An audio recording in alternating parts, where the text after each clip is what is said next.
I'm trying to figure out how how this works. I have to read things on my screen, and it's very close to me. Moderators. I don't think I'm gonna have a moderator, so let's close that. I don't even know if anybody's gonna jump on here with me, and that's okay. But obviously, I have not done this before. I gotta figure out if I can have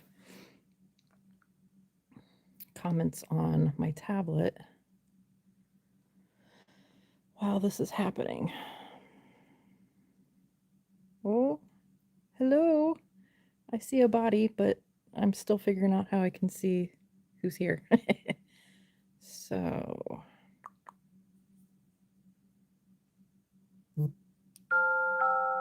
oh, and I gotta figure out apparently how to mute my phone. There, hopefully that'll work. Sorry for bouncing. Hi, peoples that are in here, and I don't know what the heck I'm doing yet. Okay. How do I see my own live? Oh, there's a button.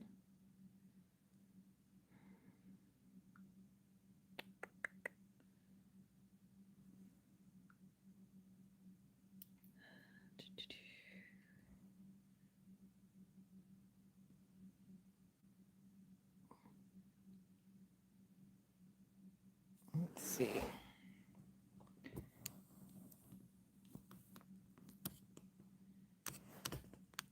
Okay.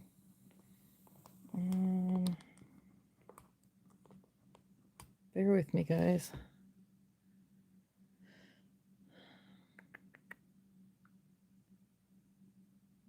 I would ask if anyone knows how I can see my comments on another device, but I can't see them on my little screen here.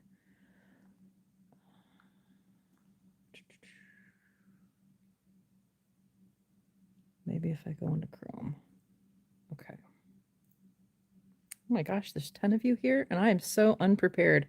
Should I have done research before I did this? Probably. Let's see if I can find. No, that's the Play Store.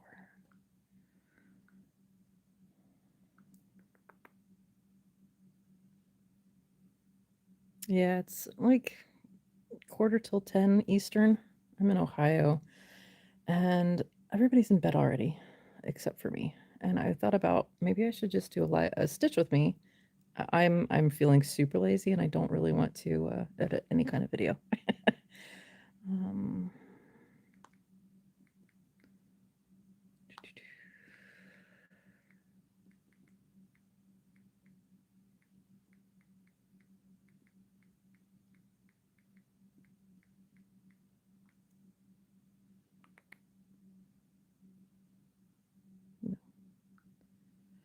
okay.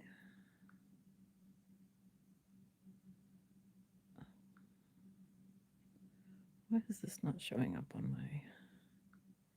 Okay, I gotta try and beat the system. Ha. Okay, I found my video.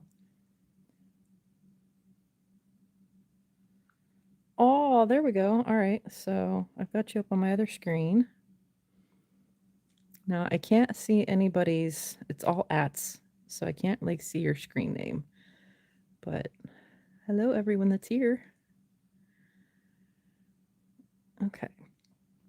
Now, if I can.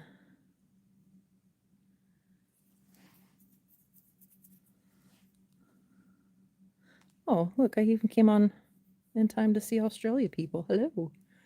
We have Jelly Bean and I'm what, Terry, maybe?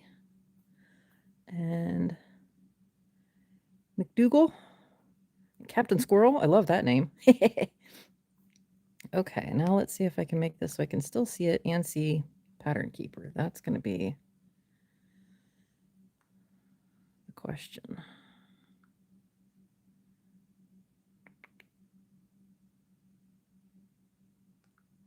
Not what I want.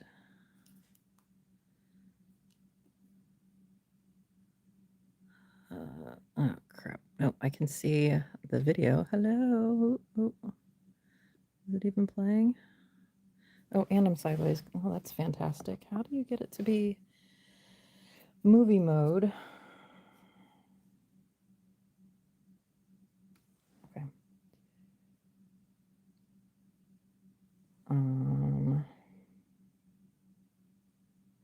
What's that? Nope. All right, bear with me, guys. Now I'm gonna start poking buttons. Okay. Okay. Hopefully I don't make anybody sick, but I'm gonna go ahead and turn the phone.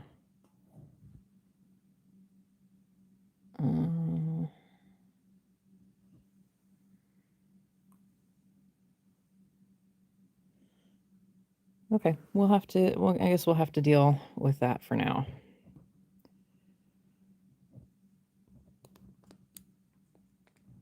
And then I will probably get with Suki at some point and be like, "How do I fix this?" Because she's the only one that I know of that really does live videos. Okay. All right. So as you can see, I am still working the black on dragons. Let's see if I can. And I can kind of sort of see comments, so if they go by too quickly, I will miss them, but okay. I have 2,313 stitches left to go. And it feels never ending. Did I say my husband is, yeah, everybody's in bed. And it's not that I'm bored, but I was like, I feel lonely. I want to come on and be with some people. I spy a Jen. Hi. I don't know what I'm doing.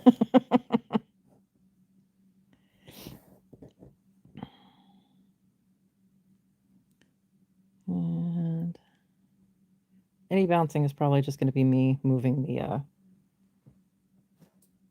in the Lowry. So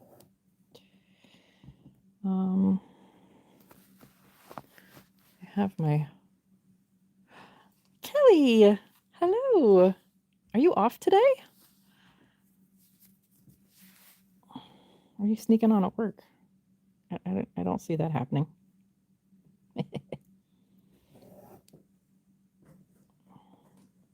I apologize in advance if my dog snores. Oh, nice. I want to be at the beach. Jealous. Oh yeah, you guys are warming up and we're cooling down. That always throws me a little bit.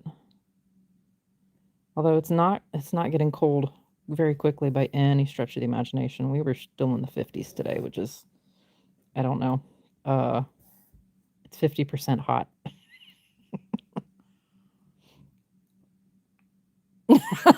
Yes, I am making her stitch more. I need the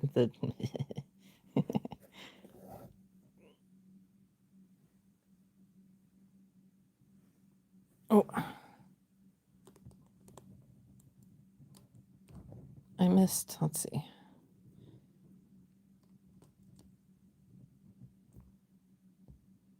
Not the final 310 yet. So licking floss, which anytime my brain is put on the spot, it will forget all essential information. Rachel, right? Right? Am I having a stroke, Rachel? Oh my God. So it's not the final 310. I still have like 2,313 stitches left to go, minus whatever I just put in this row.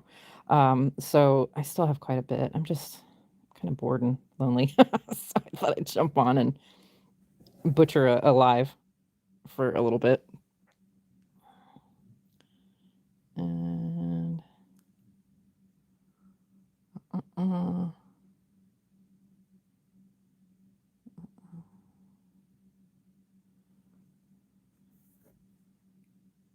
oh, Captain Squirrel, are you doing the The floss tuber frenzy. I won't lie, I'm having a little bit of FOMO for that.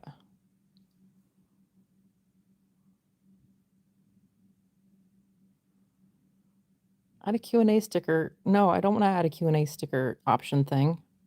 Oh my goodness. It was blocking the chats. Hello, Chris. I should probably oh, earthquake. I got my phone plugged in. Maybe I should unplug that for a while. Otherwise, I'm going to keep hitting that cord when I need to mark stitches off. Hang on, I got to unplug you. One more. There we go. Okay. I should be able to still mark things off. Okay. Yeah, this last basically this last 10,000 stitches has just been, it's been like pulling teeth. I hope you guys can still see okay. I took off my live feed. And it's not necessarily that I'm not really sick of 310 because it's fine in other projects. I'm just sick of 310 on this project.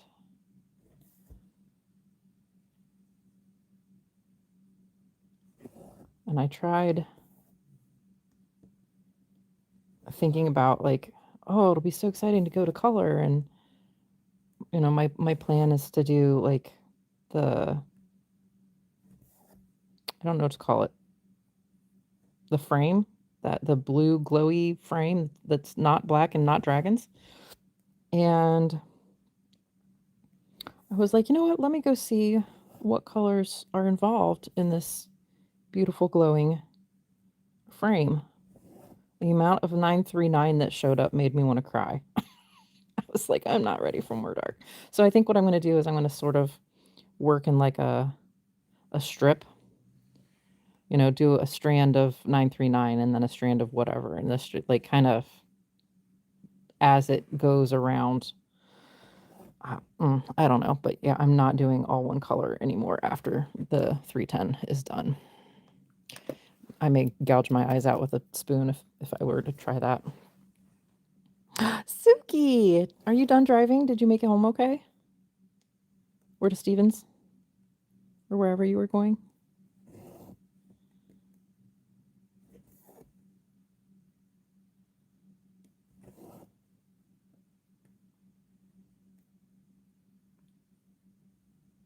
Hello, Katie.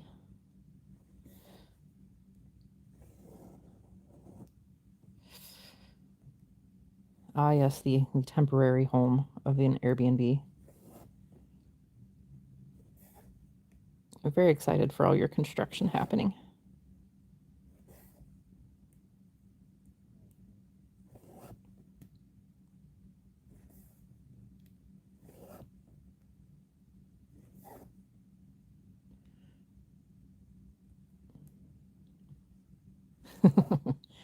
I'll be honest, I was gonna be stoked if 2 people showed up, and there's 15 of you here.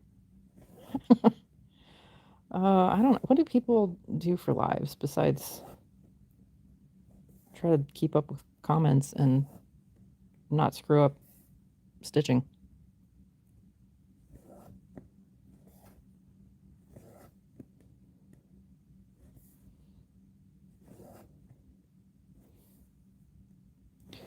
I kind of wanted to, I do still want to do a part 2 of the Stitch With Me, because boy, did I just kind of end it, right?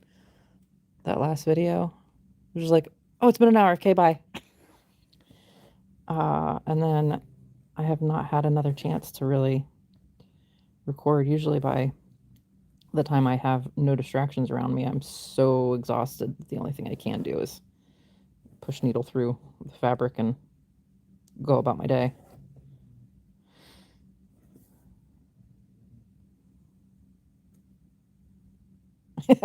I say random stuff and respond to comments. As long as the stuff doesn't scroll too fast.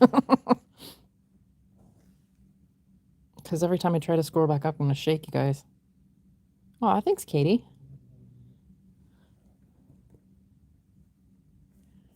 I am trying to charge an ancient tablet. Like this thing is 13 years old at the minimum. I'm trying to get a charge to see if it will, if I can even get to where I can just have the comments up. I think I'd have to go to like the website for YouTube.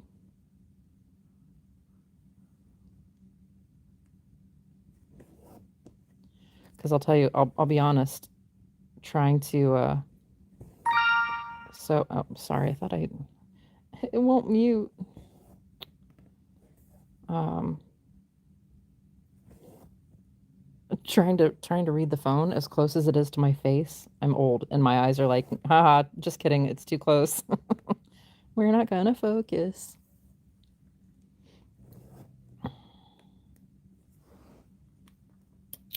1, 2, 3.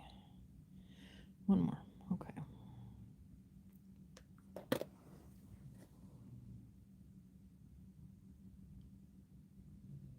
Tell us a story about dead things from the weekend. Oh.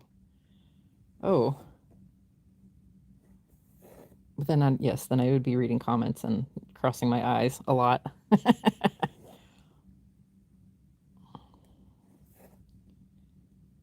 So normally I've got basically, so there's this section here that's going to kind of come up and curve around a little bit. And then there's one last corner. Oh, you can't see where I'm pointing.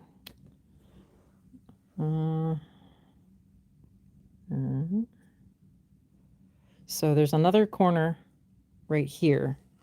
And that's basically it. So just this section and then a big corner section. And normally what I do is I will kind of fill out and fill in. Like I'll outline the whole thing to try and ensure that I don't screw up the count. But this little section has like a lot of weird cutouts and stuff that it would be more of a pain in the butt than just counting. So cross my fingers for that I'm not gonna mess this up too bad. Because I'll tell you, it is a lot easier to frog an outline than solid stitching, because this is 28 count, so it's pretty small.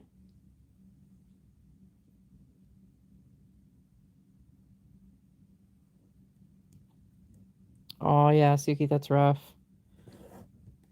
I have the same problem when I'm like kind of sick of a project. I will only put a few stitches in, and then I will scroll, and then I'll put a few stitches in, and then I'll scroll, but the scrolling is definitely takes over the actual stitching.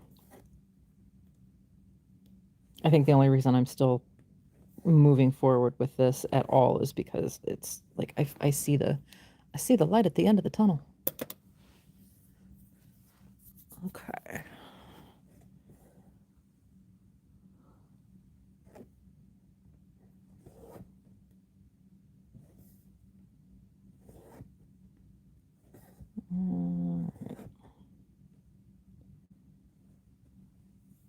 Yeah, I definitely have to get with you, Suki, about getting out of this like shorts, the what is this, vertical? Yeah, vertical orientation. I can't get it to look right and be movie mode.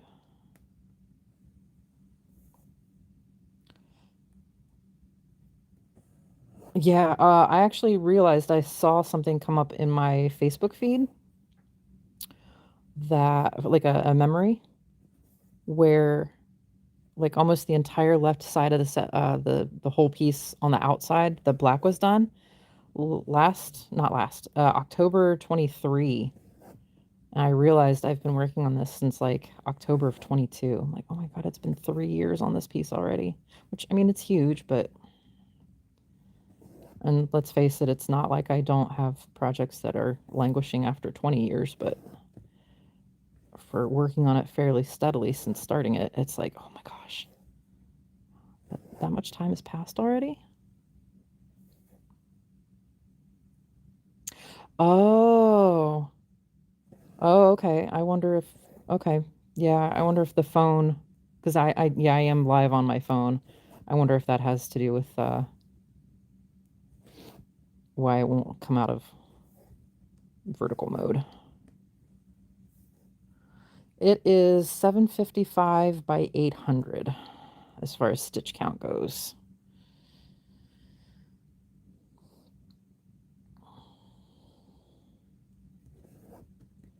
So not quite supersized, but not super far off from it either.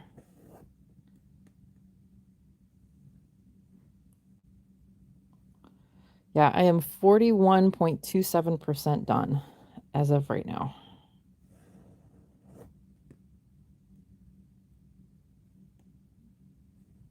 And I was telling my husband this morning or I don't know, whenever I talked to him earlier. And I was telling him how much this is dragging on and I can't wait for this 310 to be done. And I was, telling him how long I've been working on it. I also realized the other day that Supersized Veil Nebula, my space piece, has more 310 in it than this piece does. And I wanted to cry.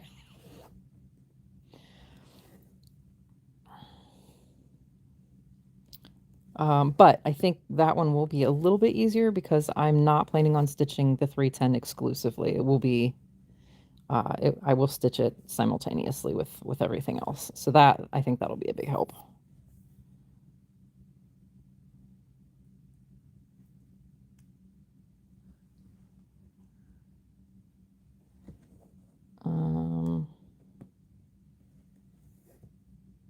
I do love the dark pieces. I can't help it. They have character.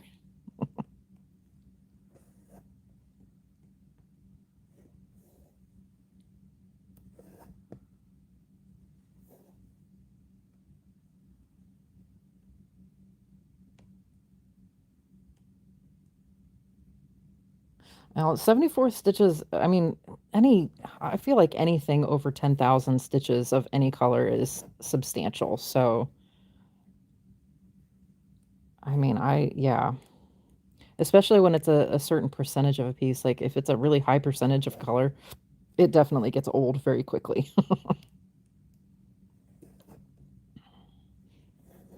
Did you do all of that color at once on Persephone? Or did you do that alongside with the other colors?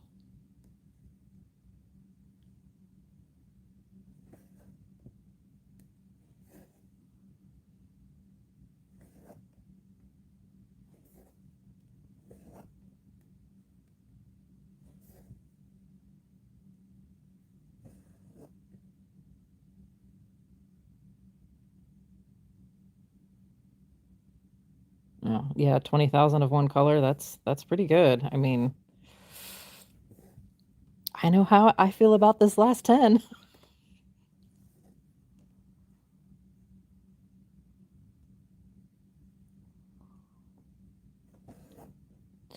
Suki, yes and no. There's something to be said for not having to worry about like counting, right? But at the same point in time, after this many, I look forward to because like let me back out again so you can see. So these two blobs I outlined and then filled in, outlined and then filled in. And I have been looking very much forward to being done with the fill in because I'm over black block stitching, right?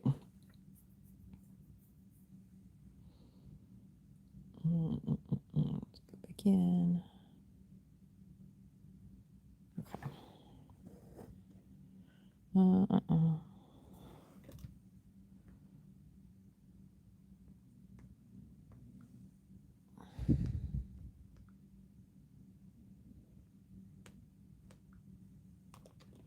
Okay.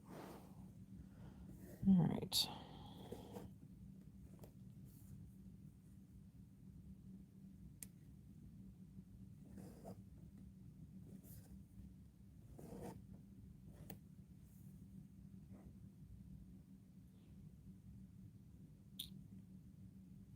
I did choose a C project. So I realized in my update, and I honestly don't even remember if I talked about this in my Stitch with Me because I forget what I said in my Stitch with Me for the most part already.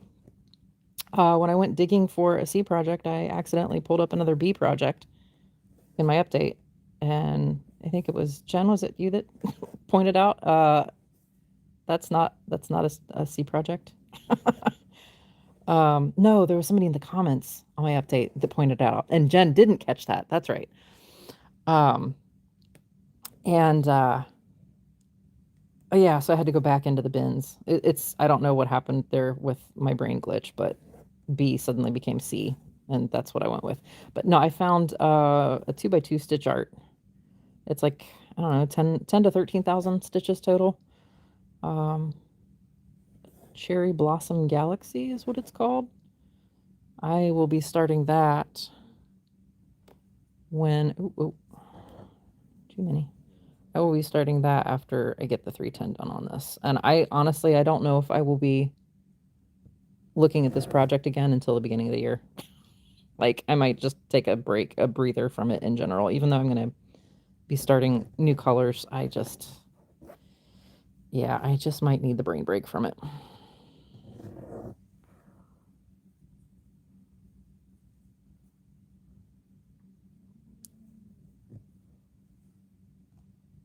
Yeah, alphabeting is hard. Oh, Kelly, you totally should have. Um,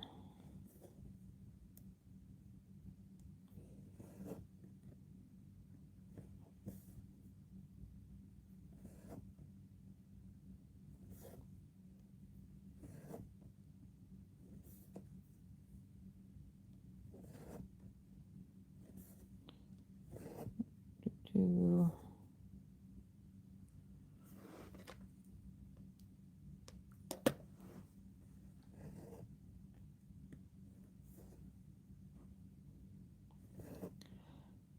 well, anybody in here jumping on the Heaven and Earth Designs stitch along this year, or not this year, but for next year? They announced all the stuffs for that this week. What, yesterday? Yeah, I think they announced it. And yeah, I think I'm doing it. Glutton for punishment.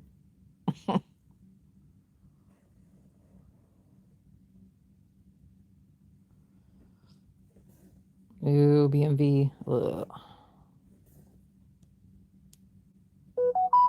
Ooh, dandelions. Okay, that one's a pretty one.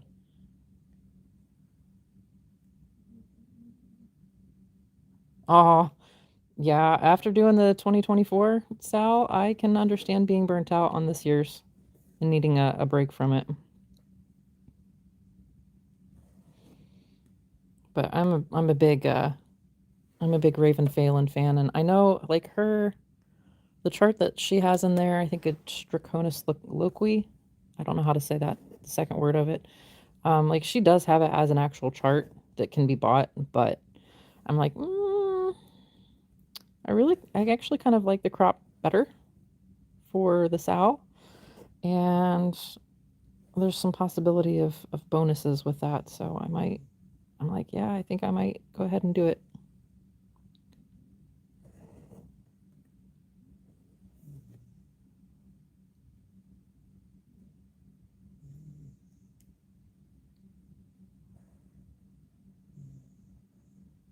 Yeah, I saw that, Kelly, that I was thinking about that with the mystery sows. I don't blame you. I started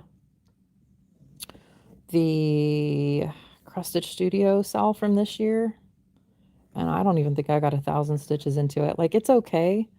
Um, but I wouldn't say that her examples of the fantasy charts that she used as like here's kind of what the theme we're going with. I don't personally feel that that was a true representation. Like a giant face is not necessarily what I think of when I think of fantasy. So like it's okay, but I was not pushed to, I wasn't really bothered to go for it more than I did.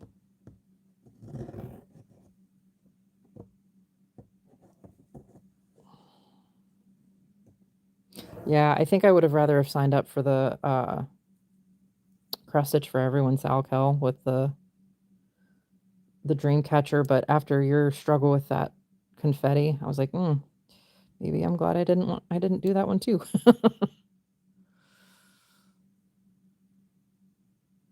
Yeah, mystery cells are hard.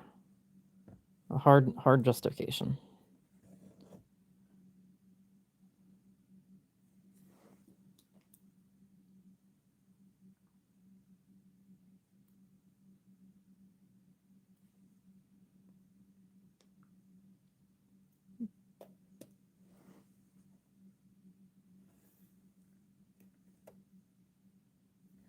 Yeah, Camelot, I can understand that sentiment.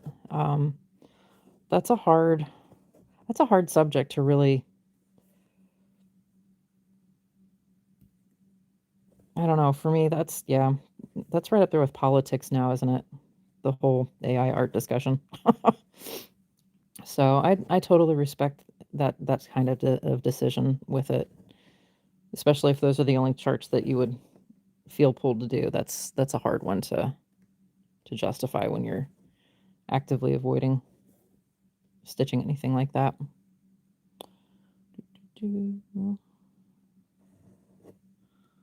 I did Gecko Rouge's Valentine's mystery a few years ago. I don't know if anybody here remembers the Two Swans piece from them.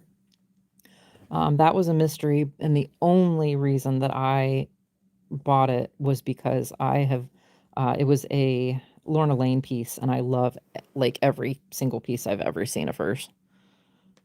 Otherwise, I would definitely not be spending that much money on a whole kit when I don't know what I'm getting.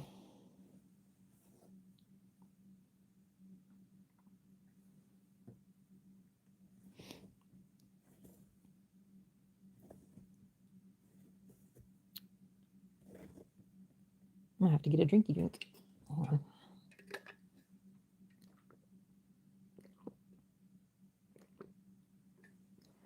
Try not to gulp too loud.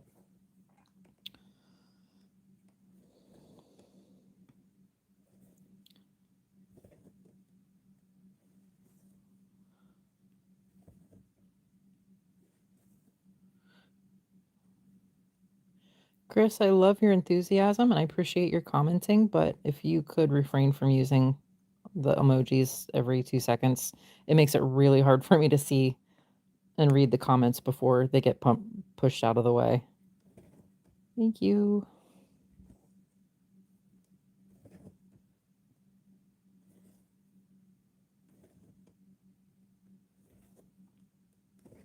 And I know everybody's probably having the same sentiment, but I absolutely cannot believe it's November already, and I have to start thinking about Christmas crap before it's too late.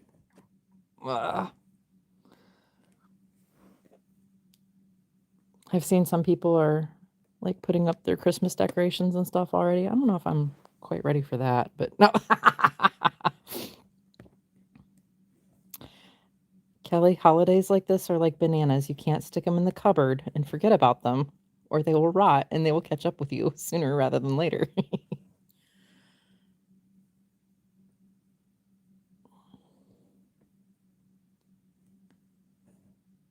Yeah, birthday stuff along with that too, because 3 of our kids are a week and 2 weeks before Christmas.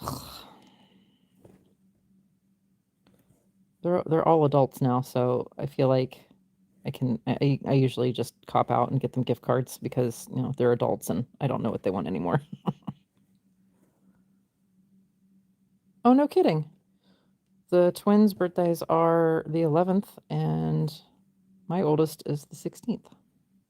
And my mother's is the 30th. I have an aunt whose birthday is on Christmas. We're not close though, so she's down in Georgia, so like 12 hours away from me. Yeah. Too many holiday birthdays.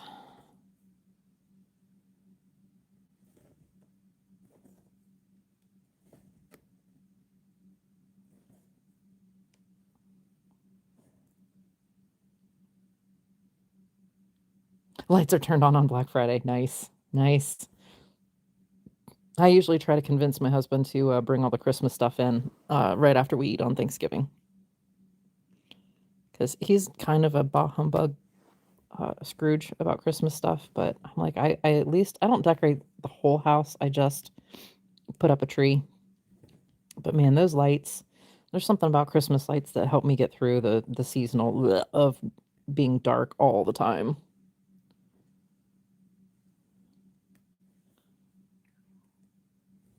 We just went through, I don't know, my Australians in here, do you guys do like daylight savings time too? Do the stupid clock change of an hour twice a year?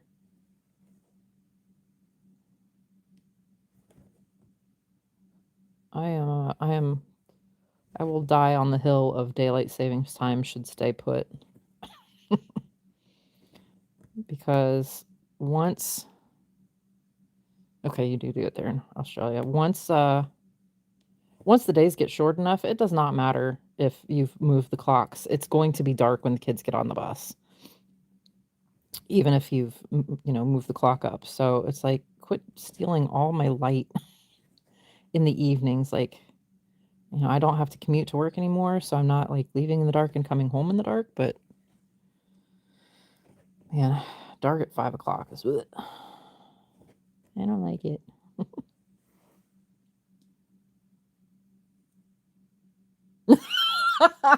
Jen. Okay. This morning I woke up at 8:30 and went in the bathroom, walked out to the kitchen, and it said 10 o'clock. And I was like, what the heck? How long was I in there?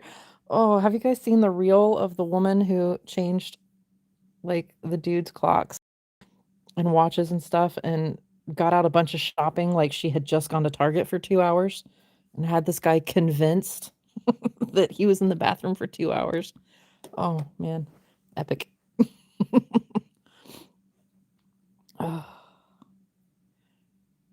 like I could probably pull that off with my middle son.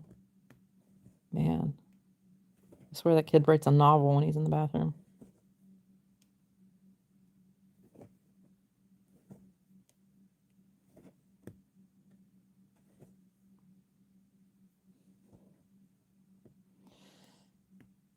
Yeah, less than 12 hours. As soon as fall equinox hits, we go over that 12-hour daylight or under the 12 hours of daylight.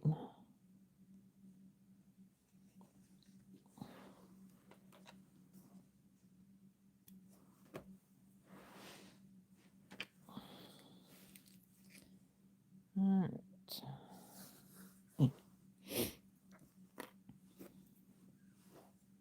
I should weigh my cone of doom after I've finished. Actually, I could weigh it now and see how much it went down. I'm pretty sure it's like a third of the big cone that I've used so far.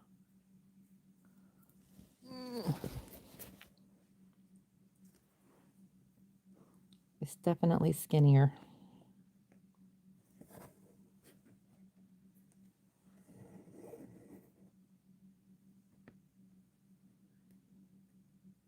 Girl, same. Fall equinox to winter solstice is a rough time of year. And even after winter solstice is hard because it's, you're only gaining a couple of minutes every day, but it's better than losing a couple minutes every day.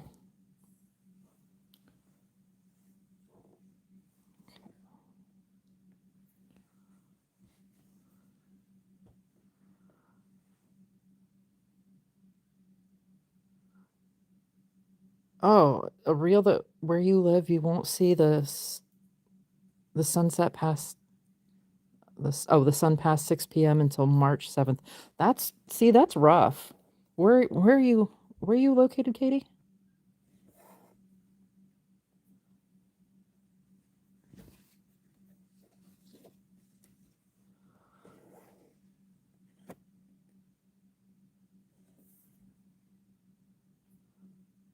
Yeah, New York. Okay, so we're in the same boat. I don't like it. I cry a lot this time, because cougar puberty has taken over. And I'll tell you what, I don't think I've been this like easily emotionally manipulated. Is that the way I want to say that? Since I was pregnant. Wait. Not cooter puberty. Cougar. Wait.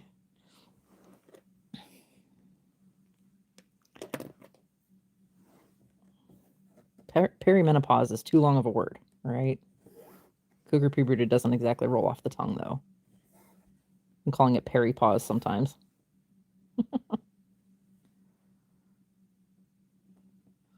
Oh, Katie, the rage. The rage is real. Oy. Man, I don't know about anybody else, but I don't remember how horrible I was during, the first puberty. uh like my dad tells me the story of when I was a teenager. Apparently at some point he came into my room and asked, "Where's my daughter? What have you done with her?" Because I was, a teenager. I don't remember this. I don't remember the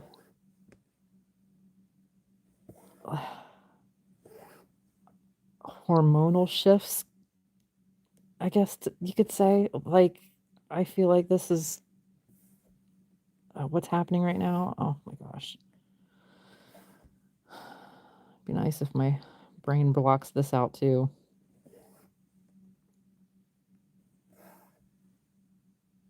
Reverse puberty for sure.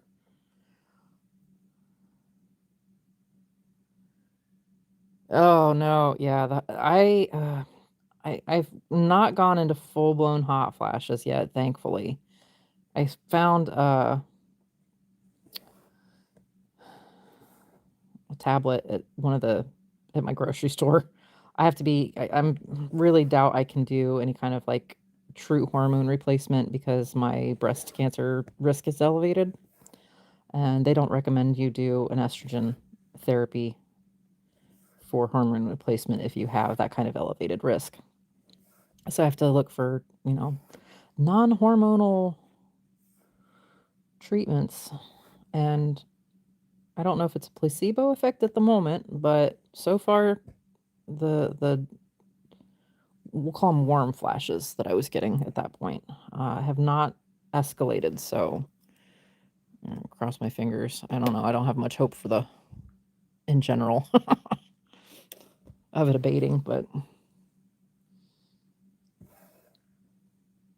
yeah, I've heard that anybody that's had to have their ovaries removed and get thrown straight into menopause is pretty awful. I'm so sorry you're having to go through that. I liken it to possibly a Pitocin birth where you have to be induced because that labor is rough. To just be thrown into no hormones. Ugh. Oh, yeah.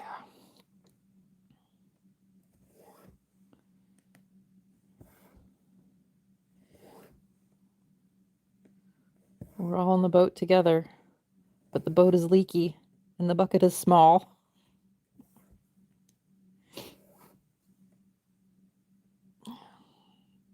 I'll be honest, I would take the hot flashes over the rage and then the downturn of, crying at a Kleenex commercial. I would take the hot flashes and the sweats over that.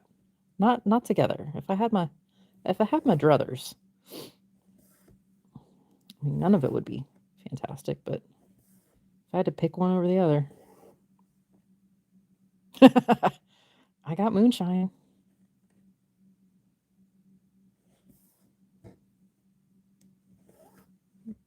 I'm kind of happy that it's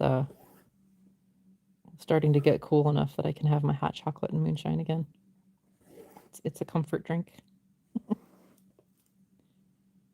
where am I at? 1, 2, 3. 1, 2, 3. Okay.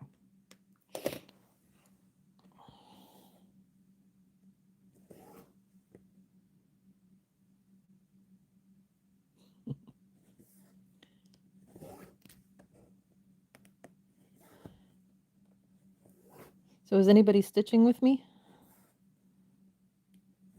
What you working on if you're stitching?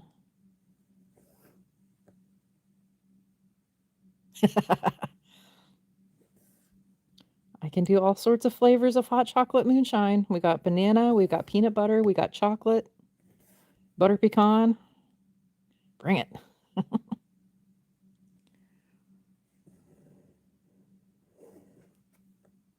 Jen, is that the cookie one? The Merry Christmas one? I love that piece. Seaside sampler. Seaside sampler. Okay, who makes the seaside sampler? I can't picture that one. Ooh, needlework ABC.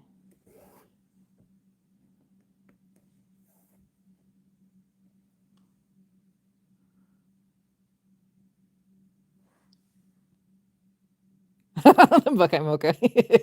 Yes. I've done, oh, I can do a chocolate covered peanut butter banana. Okay, I might have to try that now. Hot chocolate covered. Chocolate peanut butter covered banana hot chocolate. Say that 5 times fast.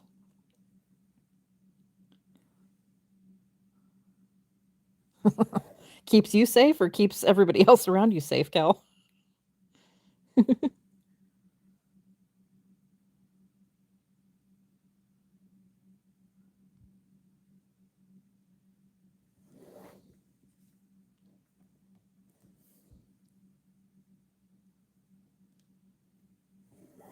I would be gentle with your hot chocolate, Suki.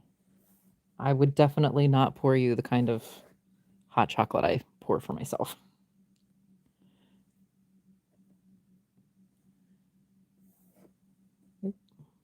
Right out of the wrong hole. Okay, 1, 2, 3, 1, 2, 3. Good. 2, 2, 2.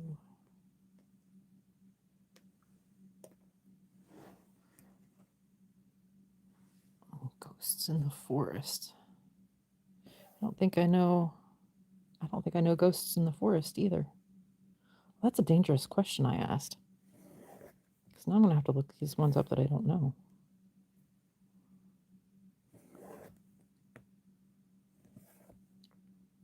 Get you Jelly Bean, get you a piece of fabric in one color and just fill the fabric in. And that will be your speed test, because man, I'll tell you what, that's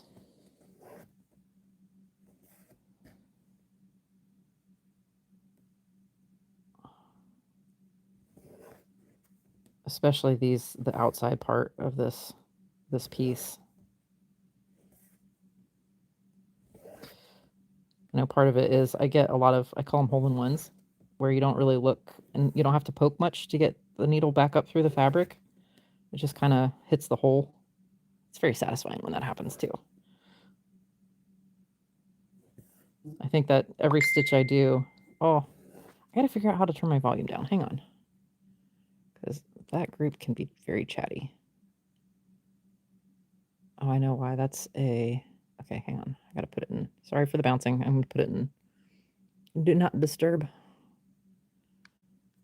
There we go.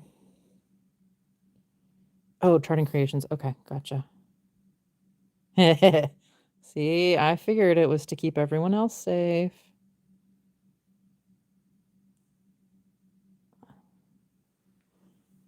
Oh no, confetti hell.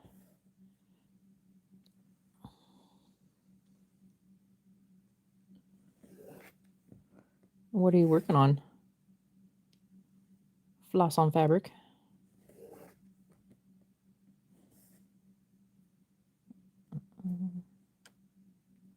Uh-oh. Uh-oh, okay. No.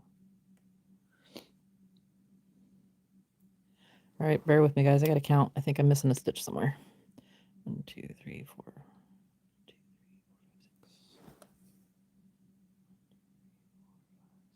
Oh, son of a gun. Oh, okay. I can fix that. So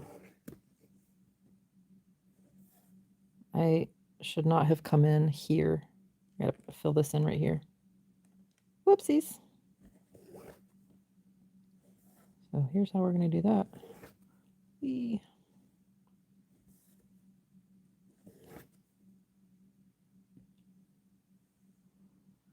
Oh, Peppermint Cthulhu. Oh, nice. I like that one.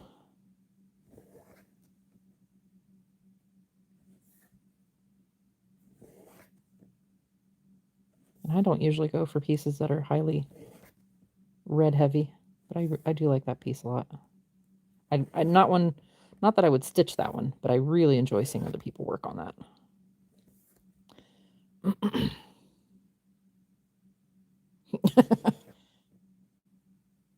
Sorry, I should not count out loud. uh, do, do. I don't like having to go back over legs like this on small count fabric because it's very hard to see if I have actually crossed that leg, especially with very dark colors. It's very hard to see if I've finished that stitch or not.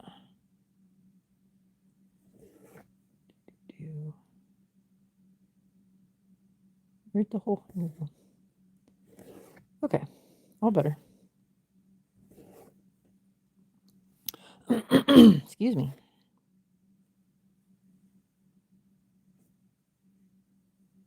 Oh, all the shades of white. Oy, that's reminds me of my purple unicorn. That one has a ton of different green colors.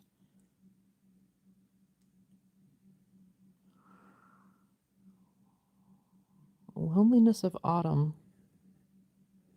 Love Thy Thread. I don't think I've heard of that designer or that chart.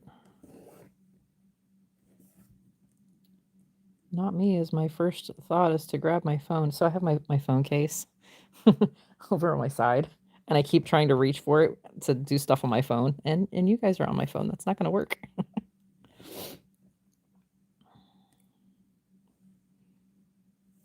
Okay. There we go.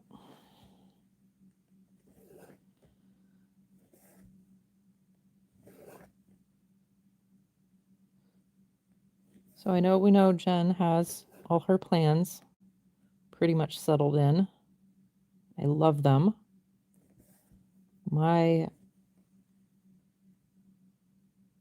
Out of business, gotcha. Ooh, Leonid Afromov. His works are interesting. Again, pieces that I really like to see stitched, but not one that I would stitch myself. It's like Jen's portals. I really like the pieces, but I'm just gonna sit back and watch everybody else stitch those.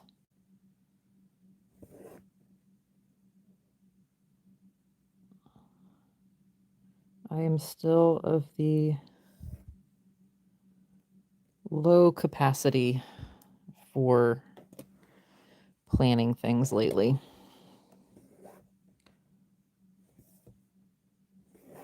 Or having a great variety of things lately. So well, I will tell the folks that are here. So I kind of stopped at my Stitch With Me with like on the cusp of what I've been doing lately as far as like work stuff. And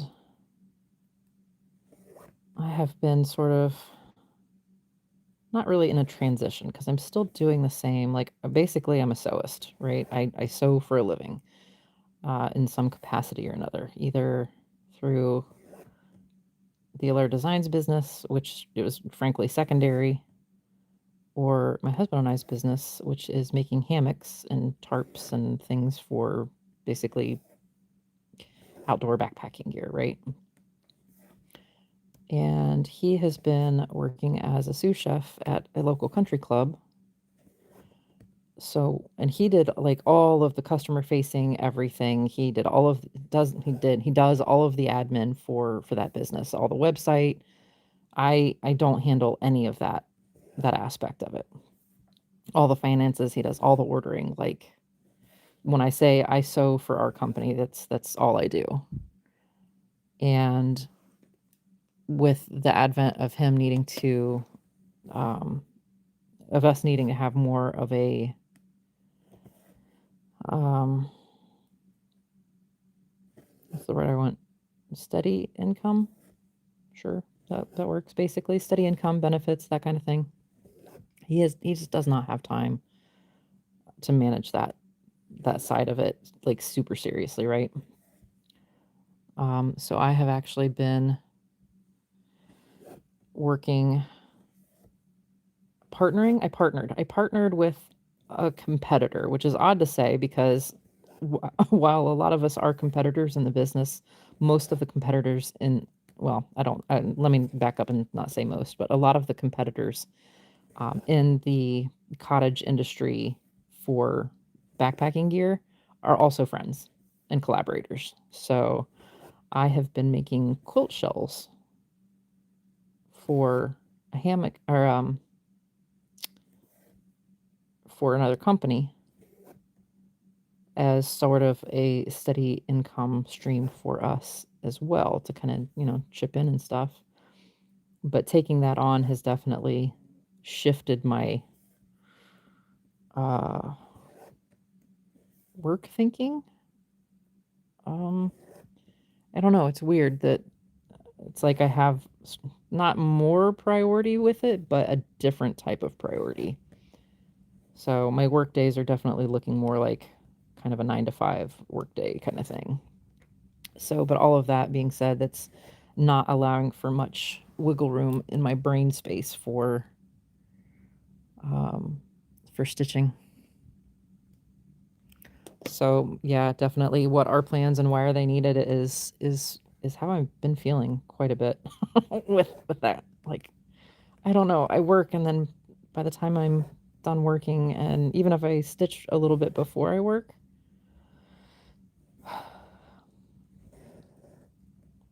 like I can't put in a ton of thought to what am I stitching? How am I stitching? What am I switching to? Like, how much did I stitch? I don't care. I don't care how much I stitched. I put stitches on fabric. That's what matters. So I'm definitely living vicariously through anyone else who actually makes plans at the moment.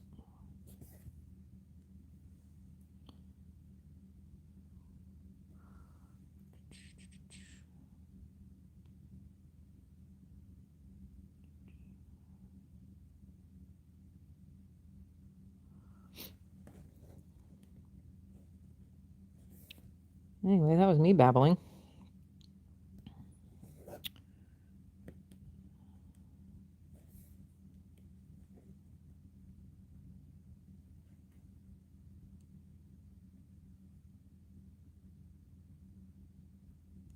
Aw, Suki.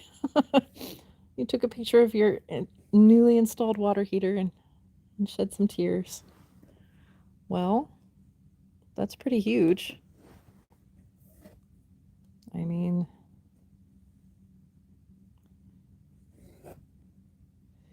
yeah, okay. Yeah, I got you. That's, yeah, functionality for sure.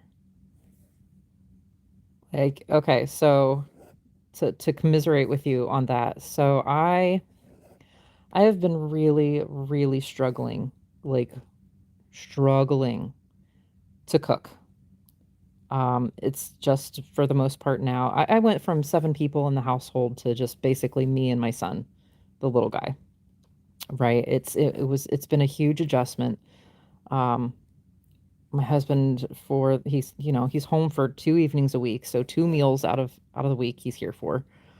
Um, so my motivation to I mean, yes, I need to feed myself and I need to feed my child, but the motivation for like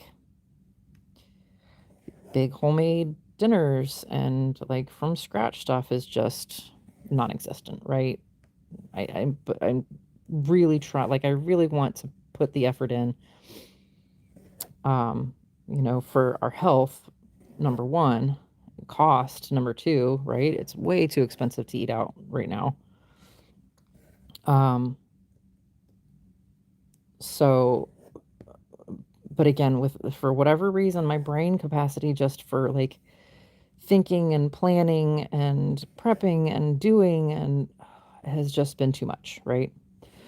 But I got some, like, I got kind of inspired. I do my groceries online through, Kroger. They do delivery for, like, a flat fee, for, like, a yearly flat fee, right? I don't have to pay any delivery fees, and a lot of times there's some really good deals for, spend 50 bucks and get $10 off your grocery order or whatever if you do delivery. And they've added a feature on their website now. I keep forgetting to mark stuff off. That's dangerous. Okay. Where they have like featured recipe of the week, right?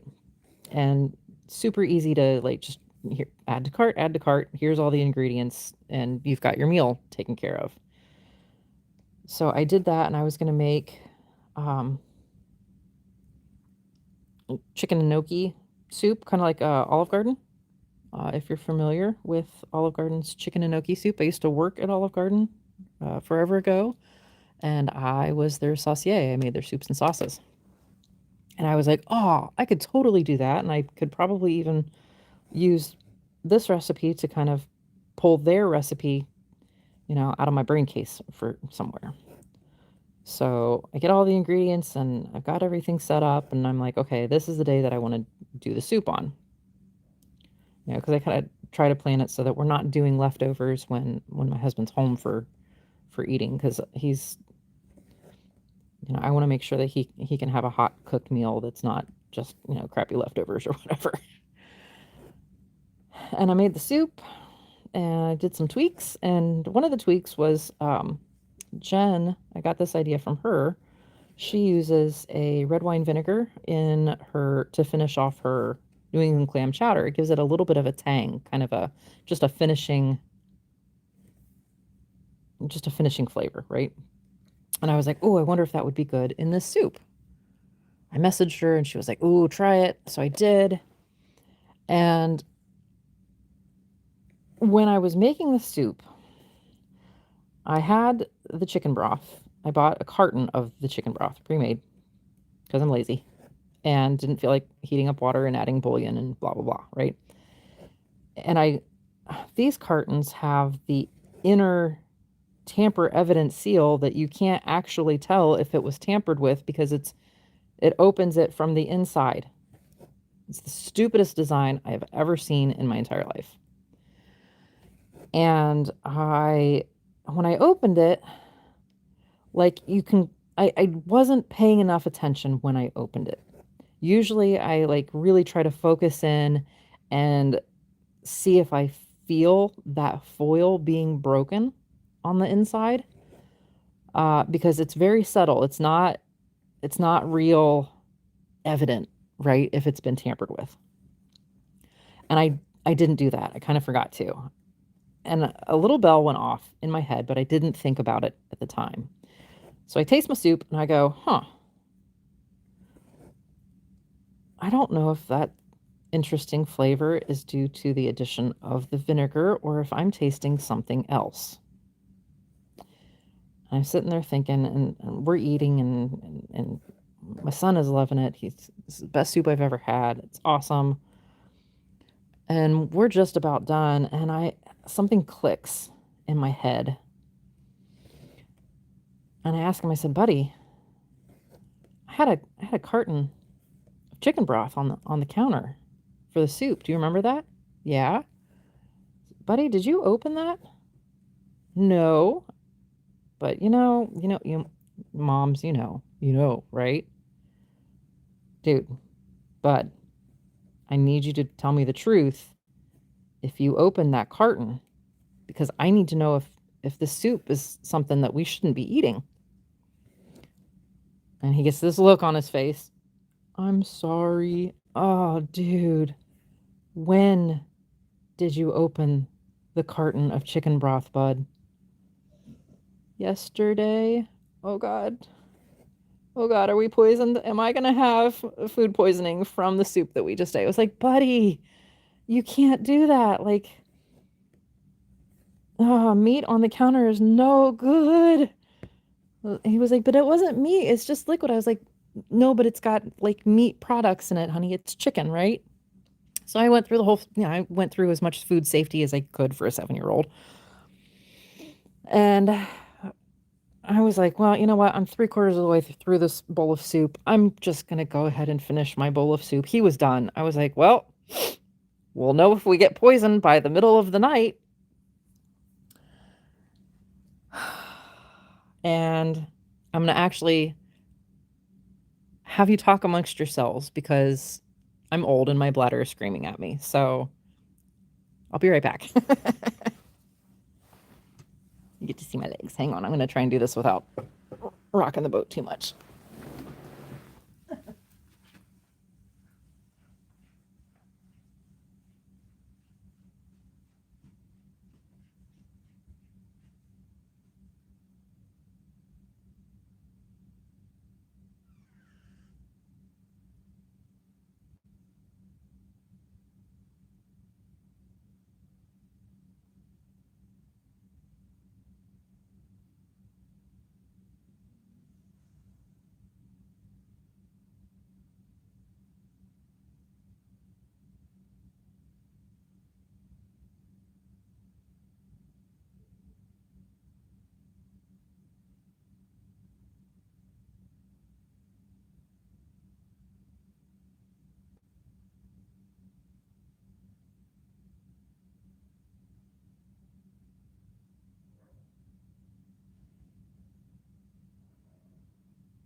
Okay, I'm back. Sorry about that.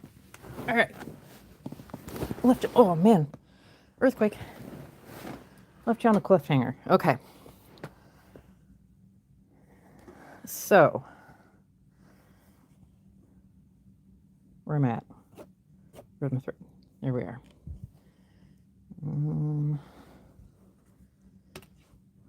There we go.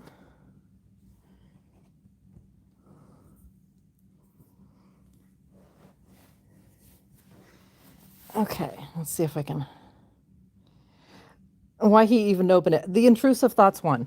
Apparently, that's exactly what my husband asked. Why did he even open it? I don't know. The intrusive thoughts one, right? Why do any of us do the stupid crap we do as kids? Honestly, it's probably something I would have done. So nobody got sick. We were fine, thankfully. But then I had this like 4 quarts of soup left that I have to throw away. And I was very, very sad.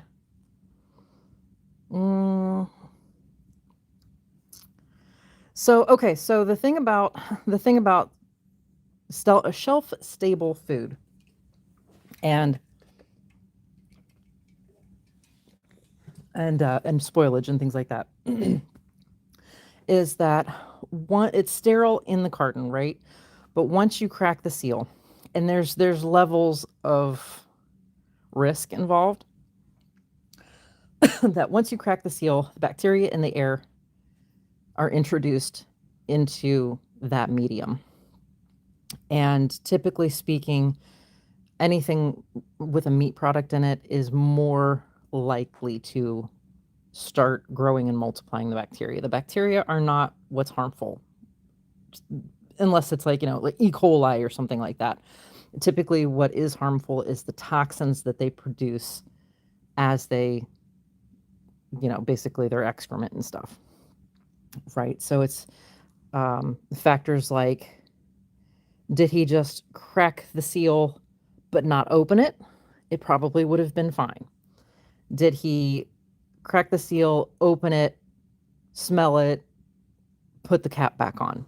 Higher risk, right? It really just depends on how much it was exposed to what was in the air, right? There's a lot of factors, but it boils down to, is it worth it in the end to try to keep um, a compromised product? And unfortunately, the answer is no. It's really not. So, but today I asked my husband. I was like, "Can you please go dump this soup?" Because like it was hard enough for me to go through the whole shebang of what am I going to make for dinner, like going through the motions of, okay, I've got the thing ordered and now I've made the thing, and okay, cool, we can eat on it for like 2 days. This is awesome. Nope, just kidding. Um so realistically, was it still safe? Yeah, probably. But I got food poisoning as a kid a lot. My mother would take a pound of ground beef out of the freezer at 6:30 in the morning, leave it in not water, not cold water, just leave it in the sink to thaw until 5 o'clock that night. And that is definitely breeding ground for, um, for food poisoning. So I'm pretty sure I had food poisoning at least 8 times in my childhood that I can think of. Um, so I'm a pretty big stickler comes to uh, when it comes to food safety. So, but anyway, so I'm like, okay, crap. Well, now I have no I have no leftovers for our dinner tonight for the next day. Okay, Katie, thanks for joining. I appreciate it. Have a good night. And so I asked good old chat GPT. I'm like, dude, help. I need I this is what happened and now I don't know what to make for dinner, right? I was desperate. And it actually came up with some really good ideas, and I was like, I can make chicken quesadillas. I have tortillas. I have like frozen shredded chicken from Costco chicken that I shredded up and portioned out. I've got sour cream. I've got uh taco seasoning. Like I can do this, right? And I've got a whole bag of like Mexican fiesta cheese. I'm like, oh, quesadillas don't take any time at all. That's awesome. So I'm working. It was like 7 o'clock last night. And I'm like, okay, I should probably go ahead and get dinner going. It's getting late. Go to gather up all my ingredients. My giant bag of cheese had been opened but not used and was moldy.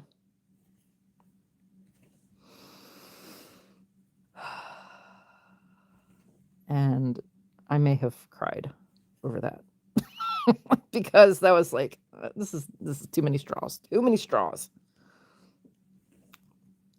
Breaking the camel's back. Honestly, probably because it wasn't used, but the dang top was ripped off. You're probably not wrong. So at that point, I gave up and went to Taco Bell. I was like, I'll go get quesadillas there. It's fine. It's fine. Ah. But I haven't given up. I made jumbo stuffed shells tonight, and they didn't get ruined. They were delicious. I had salad to go with them that hadn't gone bad. But man, I was like, my brain can't handle much of anything, let alone curveballs right now, right?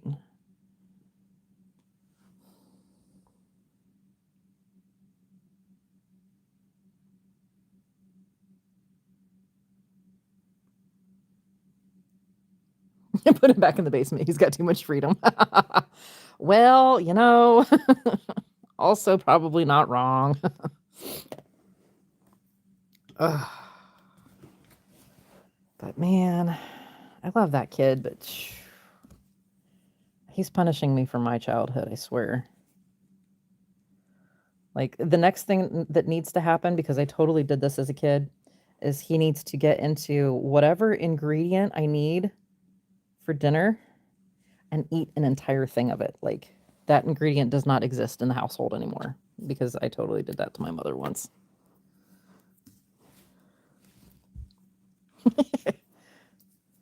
Hey, we're still working on that extra room for a guest room, Suki. Eventually it'll come together after we pay off some medical bills. Okay, so that is that section complete right here. Where's my next one? I've got, okay, this, I have this piece of thread left, right? It's not very long, but I have, what is that, 3 stitches out in the middle of nowhere that I can do? So we'll do that.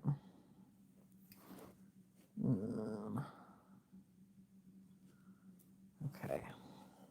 This is why I don't necessarily like doing, excuse me, extreme cross country. Because even with everything completely blocked off, marked off, and I've got stitches to count on, I will still go to the wrong dang box. Okay, so no, no, yes, page line, okay. So right here, I need 3 stitches.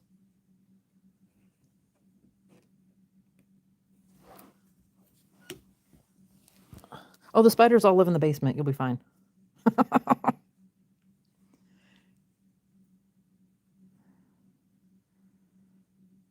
Yeah, I've been messaging Suki my trials and tribulations with the spider problem that we have. I live in the, if you're not familiar, I live in the woods, basically. Our house sits on, no, don't finish that off, dummy. We live on 100 and some odd acres, and about 35 of it is wooded. And when it gets cold for the winter, all the wolf spiders look for warmth. And unfortunately, our weather stripping on our basement door is pretty bad at the moment. We don't have the extra fundage to replace their French doors and screens busted. Like there's some significant work that needs done for these doors. Right, but they can get in fairly easily. And yeah. Like I went into the bathroom the other day and there were 3 big old wolf spiders just chilling in the basement bathroom. That I seriously don't find spiders upstairs at all. They hang out in the basement with me and traumatize me. I have a little spider graveyard because I don't like picking up the carcasses. I make my husband do that, but he hasn't been home to do it. So I just have a little spider graveyard hanging out in the basement. I have been doing better with like jumping spiders, with all the reels and stuff online that you see of the jumping spiders that are really pretty, and they they got the big eyes that they look pretty cute, right? Relatively speaking. So those I can be okay with. Man, wolf spiders, they will run at you like you owe them money. Like I swear, they don't follow the same rules of you're bigger than them. They're more scared of you than you are of them. I've seen those things run at me. I have seen, it will be halfway across the basement. I spy it. The dog spies it, and it will charge like an elephant, like a war elephant on a mission. I'm not okay. Every fall. They can take that high and shove it.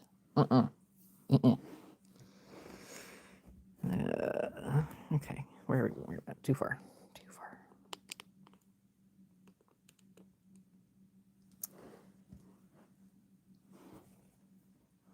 I started talking about how the tablets that I found are helping with the hot flashes, and guess what is happening? I'm hot. I have to take my jacket off because I'm hot. I'm sweating.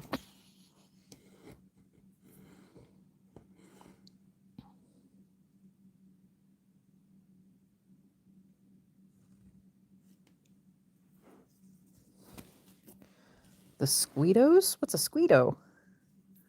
I am not familiar with that term. Keep this. Oh, the skeetos. They can keep the skeetos outside down. I don't mess with them when they're outside. My territory is inside. They may not have the inside. I will kill the skeetos on the inside.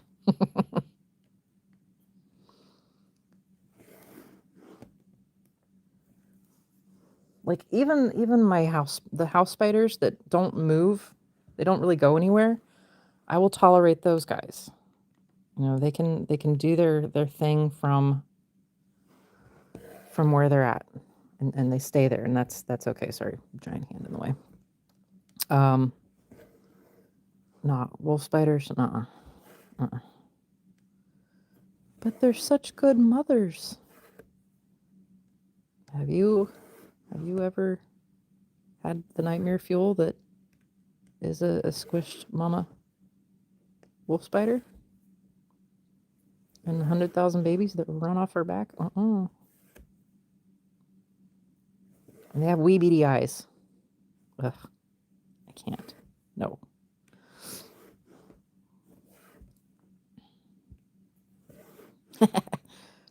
My it does get worse. uh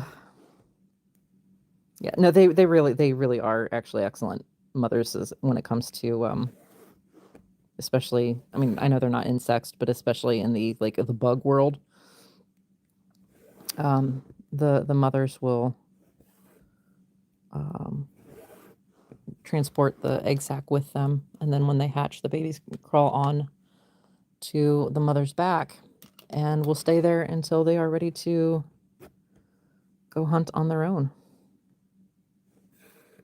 But when there's any kind of threat or danger, I'm assuming there's some sort of like pheromone or something that is secreted, or however they communicate, and babies will scatter until it is safe, and then they will get back up on mom's back when and if it is safe to do so. But that's terrifying. No, sorry. Misery loves company, okay? My stepson, one of my stepsons, came out last night to get up and go deer hunting with my husband today.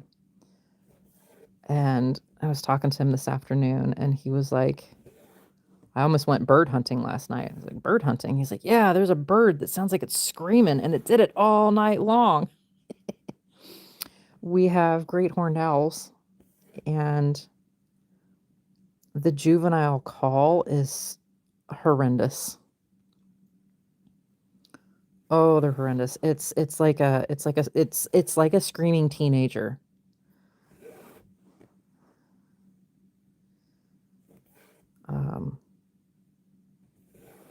And he was like, it was keeping me up all night.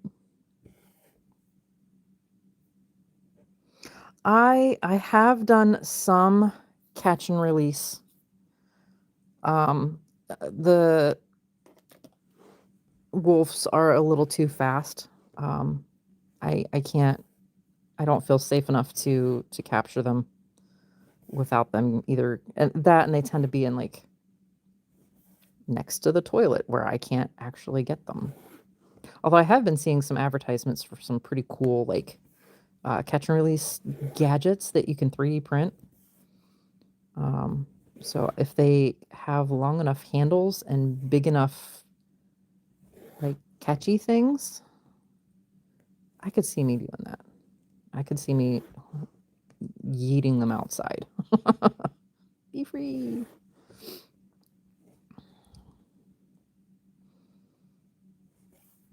Because I know they they do have a right to live and exist, but I just please not near the toilet.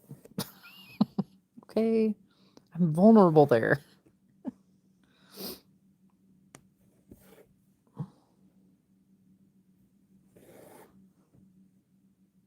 Ooh, free room in the house. That's suckers get big too.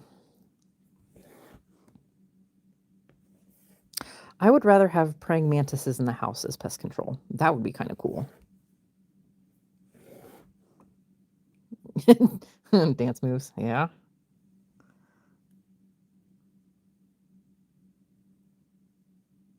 Oh, spider web. That's yeah. Ugh. I turn into a ninja when I hit those. We have 2 bushes on either side of a walkway that we don't use very often. One of the doors to the house, and I always forget to take a stick with me when I need to walk that walkway.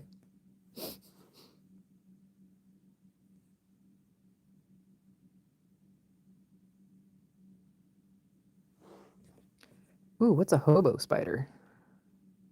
No, don't answer that. I don't think I want to know. No. Ugh.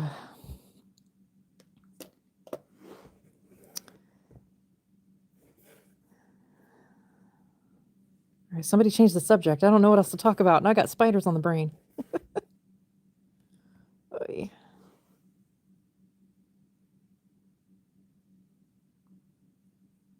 Silent discos. uh,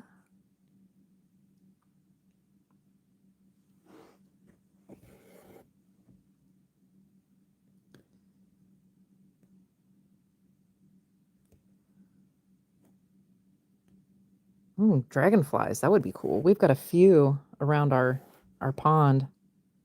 I see them relatively regularly in the summer. You know, dragonflies are apex predators. They have like a 95% success rate when they are hunting. I thought that was pretty cool.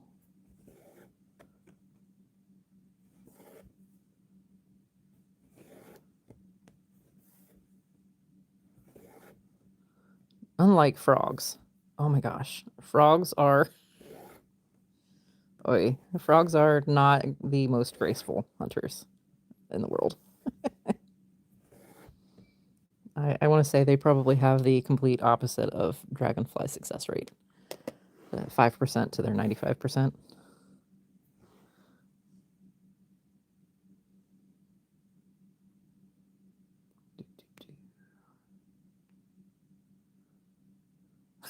The spider talk was your fault, Suki.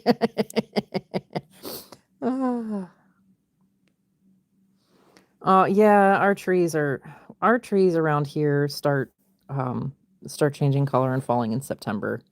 Like usually right around the beginning of September. We still have some, I would say about 25% leaf coverage, but most of that I would say is like the honeysuckle and shorter shrubs and our pear trees. Pear trees, for whatever reason around here, hang on to their leaves for dear life. They are one of the last ones to change their color in the fall, and those are like December. I think a couple of years ago, the one right behind our where I can look out the back door. I don't think it turned from green to whatever color they turn until like mid-December, which is kind of nice.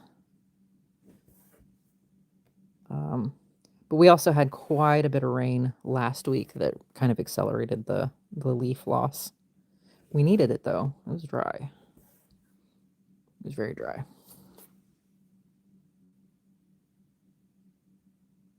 Oh, I probably missed Captain Squirrel heading out, but thank you for joining.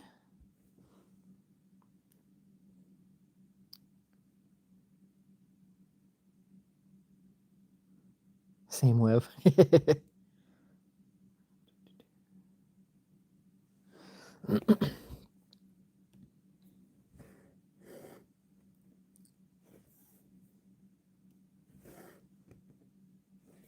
Yeah, I really try to see like the beauty of fall and the colors, like especially honestly in like cross stitch and things. I do like the fall color palette. I really struggle to stay away from the thinking that it's like, oh, they're just dying. Because I really I do not care for winter because of the seasonal depression and the dark and all that fun stuff. So I try to see the pretty and not think of it as the little death.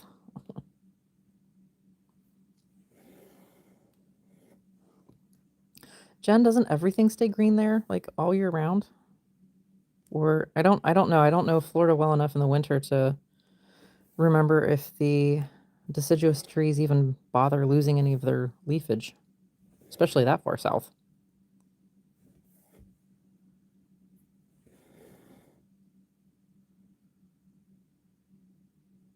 All year long. That's what I thought. I feel like that I feel like that could get boring. Like, I complain about the fall and the leaves changing and then everything dying and blah, blah, blah, but spring is my favorite season, and I know I can't have spring if I don't have the fall. So there is that.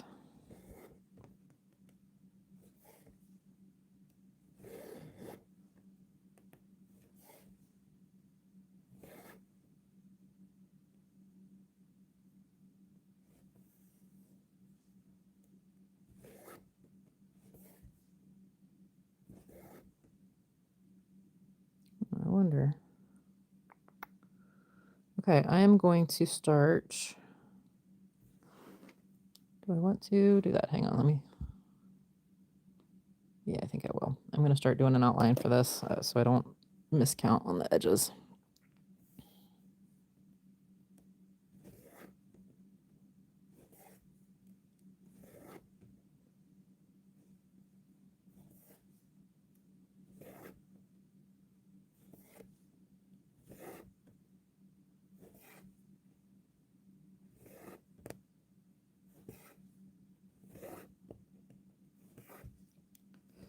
I found some.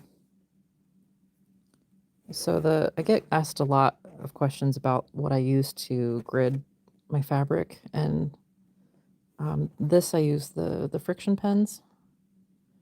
But I did go on Amazon and I found some. Excuse me. Hold on, 1, 2, 3. Okay, and found some like super fine point water soluble pens. I think I'm going to use on my next new start.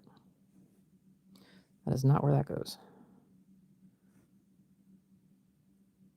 Oh crap! Hang on. I already messed up.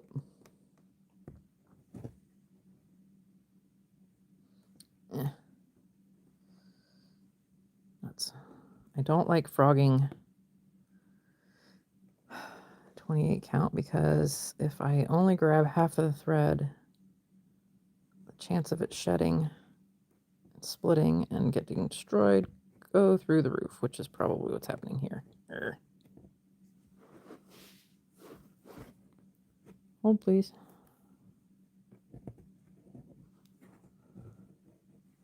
Yeah, see, I split that thread. Dang it. There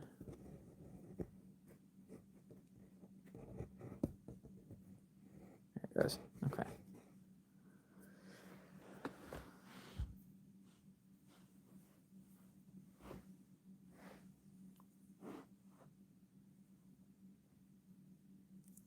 Ooh. Do you know the brand name? I mean, not that they're ever really branded from Amazon, but do you remember what company makes the ones you got, Heather?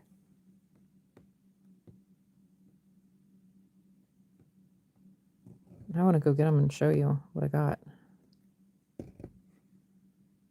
Yeah, I'm going to fix this. Then, you son of a...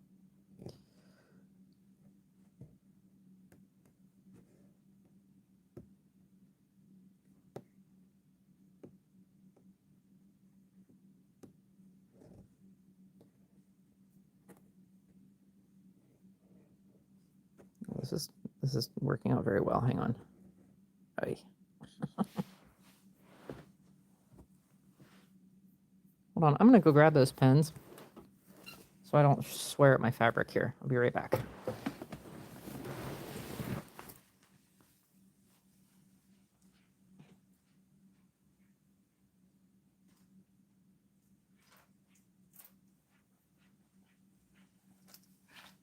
Okay.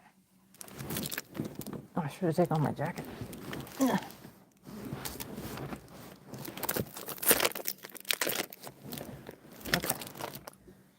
So I see you, Jen. Oh, look, that's the kind I got. Ta-da. Sweet. Okay. How is the bleeding? Did they bleed at all? Because that's been my problem with the regular water soluble, is that you put any kind of, like, you don't time it just right. They just bleed everywhere. Oh, they came with look at this. It came with refills. And I know that's kind of hard to see because I'm so close, but ooh, that's nice. Here, I guess I could do a little live sampling. So I got purple here. You see me? Ooh. Ooh, okay. Oh, ha, ha, ha.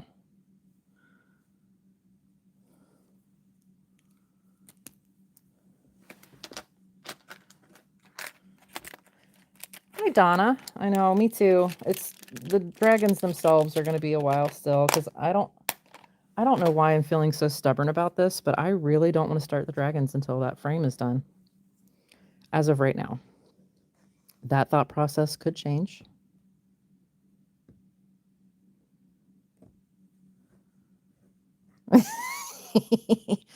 Actually, it's the frogging that I'm procrastinating on.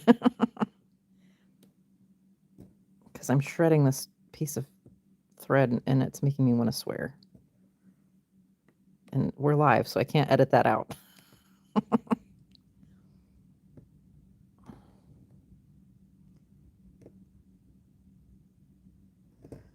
But while I do love the friction pens and the ease of use, I am I am nervous about the long-term effects if they do get exposed to too much sunlight. And let's face it, museum glass on a piece this size is not practical whatsoever. Okay.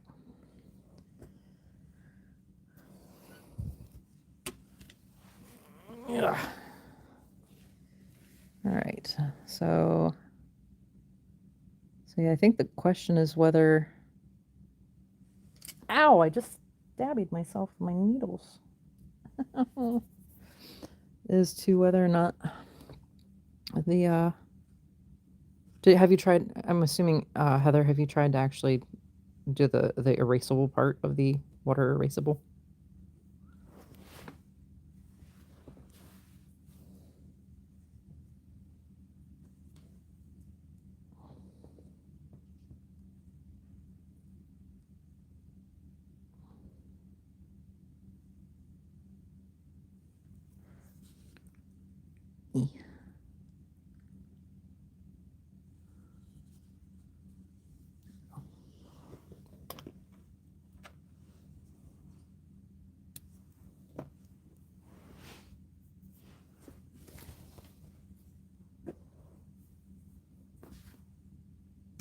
That's actually quite nice and vibrant too.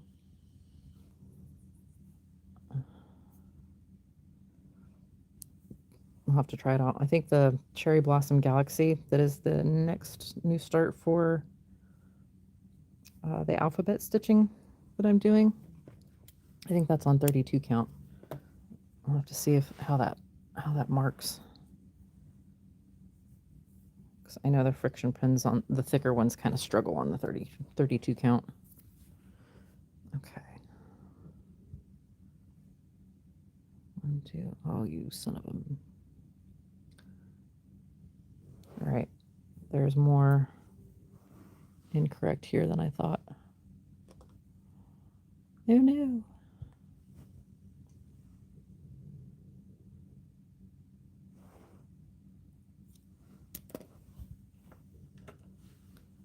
All right, 1, 2. 1, 2. That. All right, I gotta frog 2 more rows.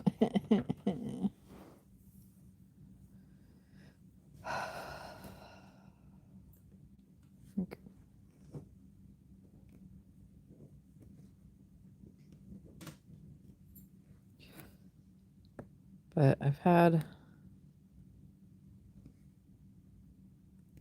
some requests slash questions over the last 6 months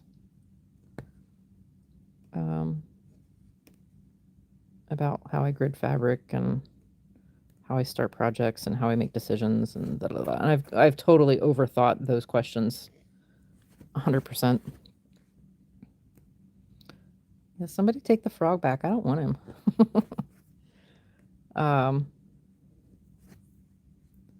Because I started thinking about, well, how do I make a decision about what fabric I want to choose, like, I don't know. And it's kind of more of a gut decision than anything. Sometimes it's because that's the fabric that I had that was the correct size for what I needed, right? Sometimes it's, I don't want this to be a king size blanket, so let me get this on a smaller piece of fabric. And it started me thinking,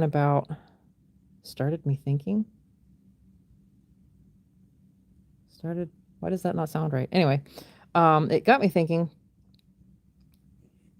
that the final look of the piece is probably like the most important when it comes down to it. Assuming that you can see the fabric that you are stitching on, that the holes are comfortable, those kinds of factors have been ruled out, right? Like if you're going for a final product look, there's well, how does it look on different sized pieces? And in a way, it's going to look exactly the same between 14 count and 32 count, right? There's the same number of pixels. Those pixels are in the same places. It's the same colors in those pixels. But what changes is how it looks based on the distance that you are away from the piece. Okay, it's like if you zoom in too close, basically make the pixels bigger, it's going to be harder to see that full picture. Like your brain doesn't blend the pixels together as easily, right? As smoothly. So if you have, say, a 14 or even smaller piece of fabric, 14 count fabric, if you stand too close to that, you might not get the result that you want. Say you have a very small hallway that piece hangs in, and you can't get a certain distance away from it for your brain to blend those pixels properly. It's probably going to look a little blobby. But if you were to hang that same 14 count piece of fabric with and this is all assuming full coverage, right? And you hang that in a big room, that's actually, probably going to look really good because you not only have a larger piece for your brain to look at, to see all of the elements in, those pixels are going to blend a lot better at a farther distance. I don't know if that made sense to anybody, but I've been thinking about it a lot. Probably more than I really ought to devote to thinking to a subject like that. But I have not figured out a good way to like visually demonstrate that without actually having stitched pieces in front of me. I have an idea of a long-term sort of project to get that that concept properly in place, but it's going to take a while.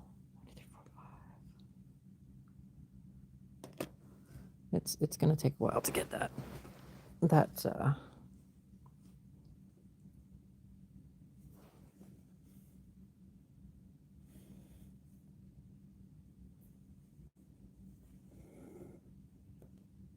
physically done. Man, that took a while to pull that word out of my head. Jeez. Oh, yeah, thank you, Suki. Yeah, exactly. The scale, it's like I would assume how curators in an art museum decide where they need to hang certain pieces. But I mean, let's be real. I don't put that much thought personally into every single piece I stitch. Uh, should I? Probably.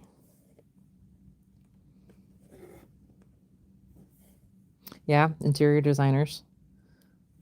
Yeah, but I mean that's like their whole job. Their job is to think of stuff like that.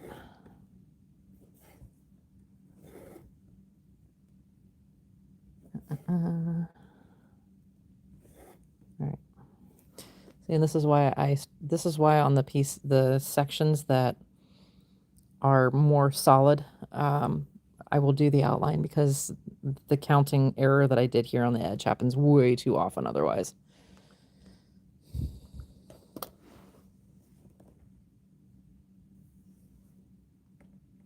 Oh, but you know how much I love to hang shoulds over my head. I should be doing this. I should be doing that.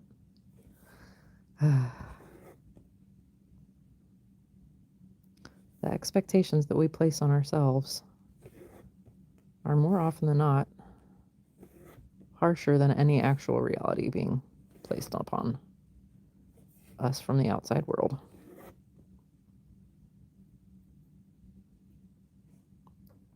Oh, absolutely true.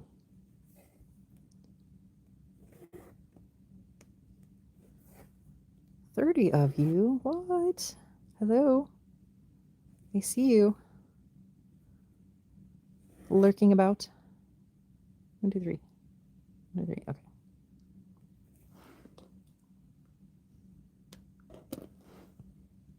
Thanks for joining, even if it's for a few minutes.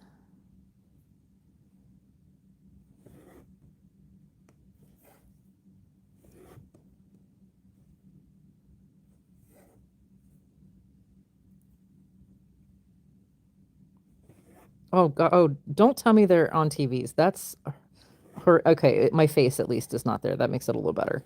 I had a small panic attack just now. Very instantaneous, tiny one. Oh God, I'm on TV. Wait, no, it's just my stitching. It's okay. Calm down.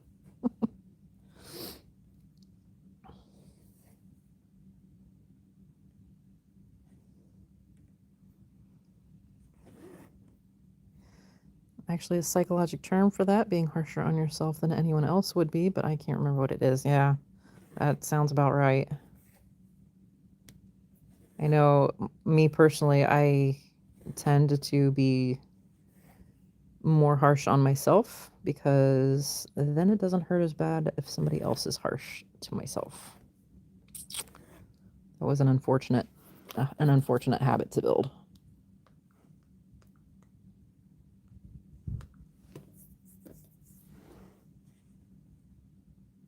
Hello, Laura from Niagara Falls. This is 28 count fabric, and I'm stitching it 1/1. He's tiny. I do have quite a few on 32 count 1/1 as well. I think I have finally come to the decision that while I do like the more compact size of 32 count fabric for these big full coverage pieces, I really think I like the feel and the look of the 28 count best, and like how the floss cooperates. I get a pretty full coverage without it being too thick. I have not gotten into super heavy confetti pieces yet on my 32 count pieces, but I have a feeling they're going to be pretty tight. So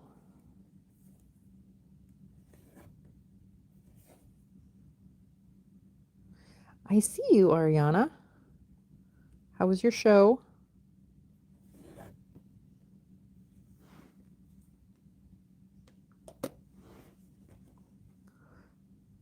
25 count 1/1. Oh, nice.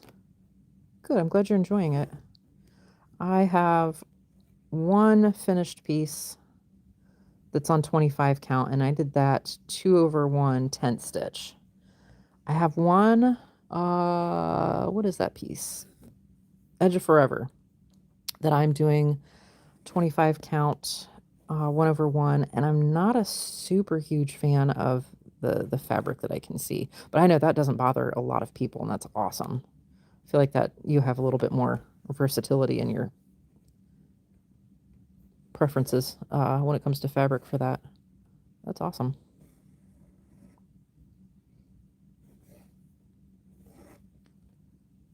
Two, two, two. Yeah, okay. I know Suki has her giant shelf 2/1 tent, and that looks fantastic. Sweet spot. Yeah, and it probably goes a little bit faster than full cross too, I'm sure, doing tent. I've had a few issues with how certain I don't know the word I want, how certain aspects how I don't know the term that I want. Here, I'll show you real quick what I'm talking about. So this is I gotta probably nope, there we go. This is Melaganos, and the stripes in this piece did not lend themselves well to tent stitch at all. I really struggled with the look of the piece um, with tent stitch, especially like the direction of the leg made a big difference as to like I don't remember if I had the legs going this way or if they were going this way. This way is not too bad, but it really thins out those lines if you only have like a one stitch wide color that's kind of noticeable. So I was really struggling with some of the tent stitch and how it looked. So I I tend to stick with the full cross just so that I don't run into any issues like that that I didn't notice. Which I'm sure once the piece is done, nobody's gonna notice. Like it's gonna look fine, but my brain can't get around it while I'm stitching it. When I go back, the comments got really tiny and fast. Hang on.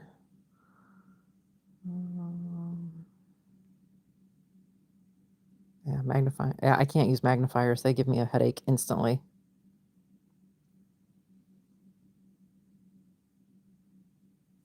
Oh, Valkyrie. Yeah, that I feel like that can come like the ease of that issue can come um with practice because I did struggle with that same thing that you're talking about with like counting correctly within a square. If those yeah, if all four corners are not filled. I totally understand that. It did for me get better with practice. Um but there's a big learning curve and that can be really frustrating to get through.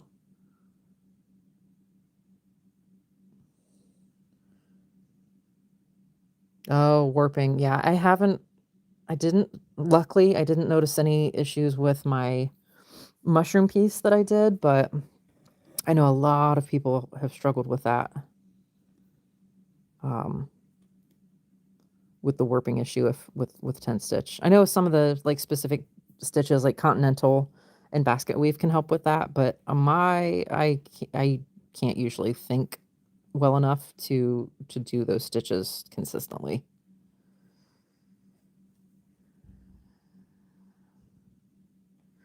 Okay, where am I at? 4. Okay.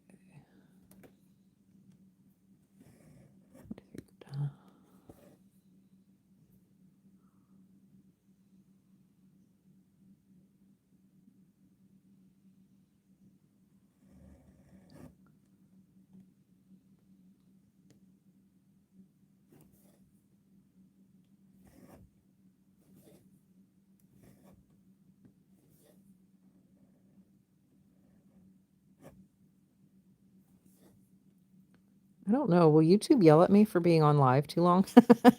I don't know when it's appropriate to cut these off because I'll stitch for hours. So I just let the camera roll until people are like, enough is enough. I'm leaving.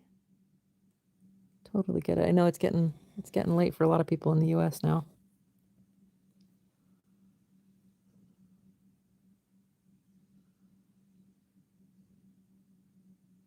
Oh yeah, Heather, I didn't think about that being a factor. The type of fabric too. I bet, yeah, plays a big difference, a big factor in whether or not it's going to warp. That makes sense. I can see linen warping like crazy.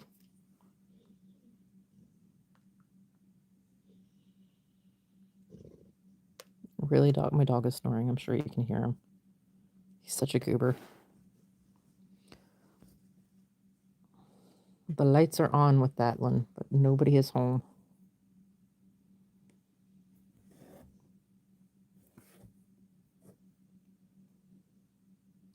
His favorite toy when he's outside is a rock. The bigger and rounder the rock, the better.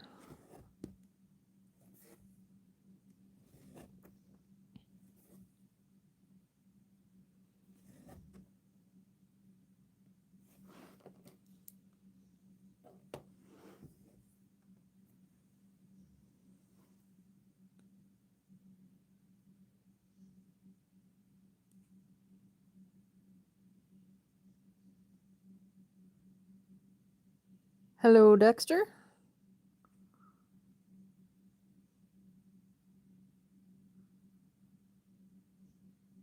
Oh, that's very sweet, Laura. I do have, when I can't handle, like, I like white noise. Um, I don't know that I necessarily have misophonia, however you say that, but I wouldn't be surprised. And every once in a while, like the sound of people talking. This is going to sound terrible, but the sound of people talking, because I'm literally sitting here listening to my own voice, but I just can't. Partly it's because my youngest has it's managed, but he has ADHD, so he does not stop talking literally from the time he opens his mouth. His eyes in the morning, his mouth also opens and does not close again until he goes to bed. So sometimes I'm just over I'm just my ears are just done. But I don't mind like white noise, and I will binge watch some like ASMR stitching videos and diamond painting videos. Um just so that sort of feel like I still have that companionship without the talking.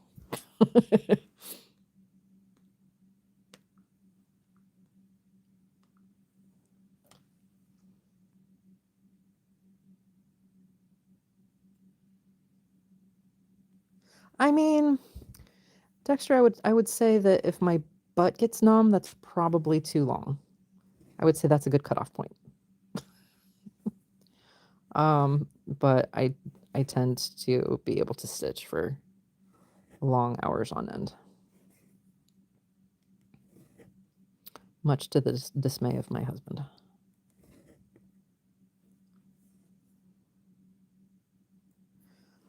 Where did the streaming length concern come from? Probably because I've been flapping my jaw for 2 hours. But there's still people here, so that's kind of exciting. And like I said earlier, I could use I wanted the companies.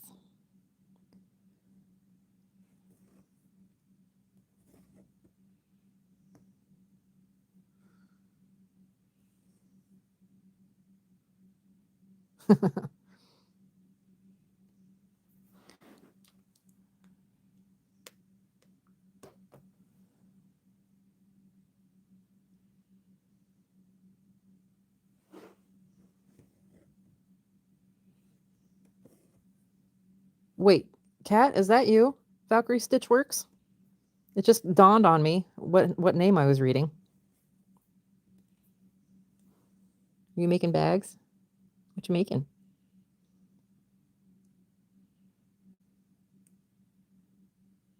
Taz is one of those, you have one brain cell and it's not quite working at all type of dog.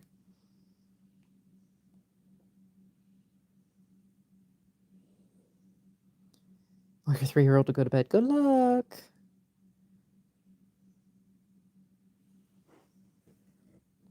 Oh yeah, tinnitus and that. Oh, my husband has that really bad. He hears crickets all the time, even when there's no crickets. That would make me crazy, or crazier. 1, 2, okay. I'm trying to catch up on comments and keep stitching, and it's not working very well.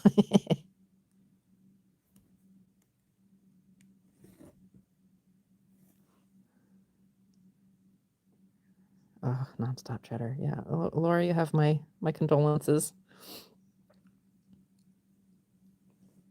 30 and 27, so they don't annoy you as much anymore. Lucky. I mean, to be fair, my older ones are all 21 and 18, so that does help. Aw, okay.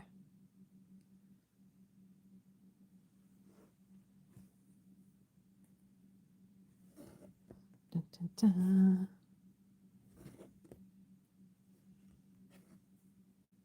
Kat, I need to message you at some point in chat. It's been a while, and I don't know what is happening on your end of the world, and I feel like I should.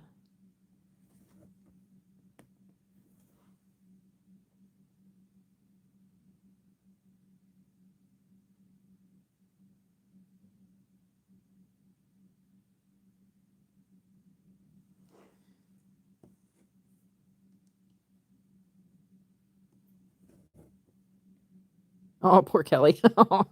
Yeah, kids, man, kids are weird. You gotta love them though. It's been an interesting watching the kids, our older kids, transform from teenagers to young adults now, and seeing their personalities develop has been very interesting to say the least. It's you have one way pictured in your head, and then they like go in a complete opposite direction, and it throws you for a loop. 1, 2, okay. 2. Best kind of dogs.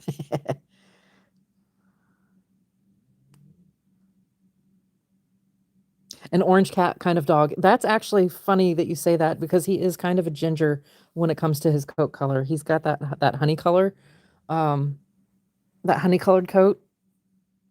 He's a pitty mix. So he has the goofy of a pitty and like the duh of a lab. And what's the voracious eater kind of breed, because he's that too, man.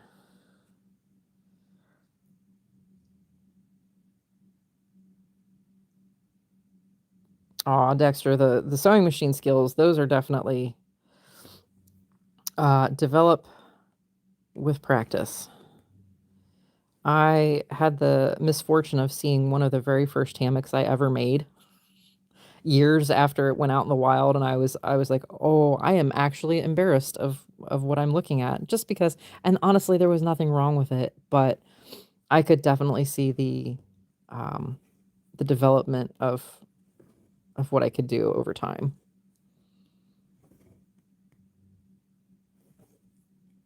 And that, I had been sewing for off and on for, I don't know, 15, 20 years at that point when we first started.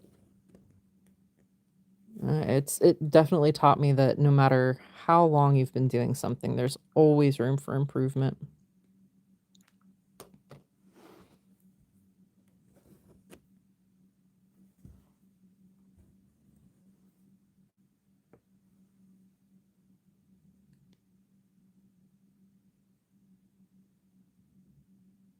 Oh, water in your ear constantly? That sounds like torture. I can't stand, like, if I go swimming and I get water in my ear and there's that sort of whooshy feeling and sound and I can't get it out. Oh, I'd like to come out of my skin when that happens.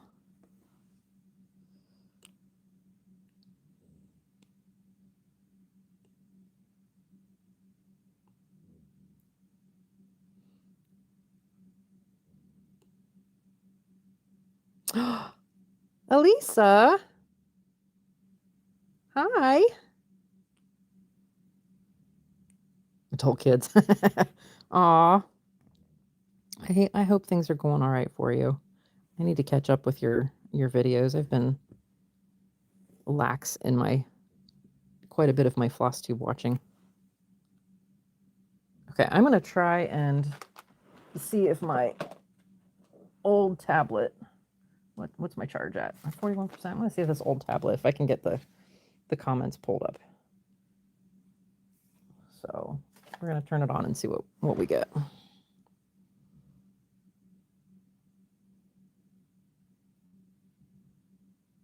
Oh, I had a beagle when I was growing up.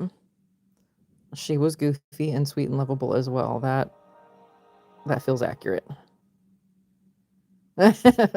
Yep.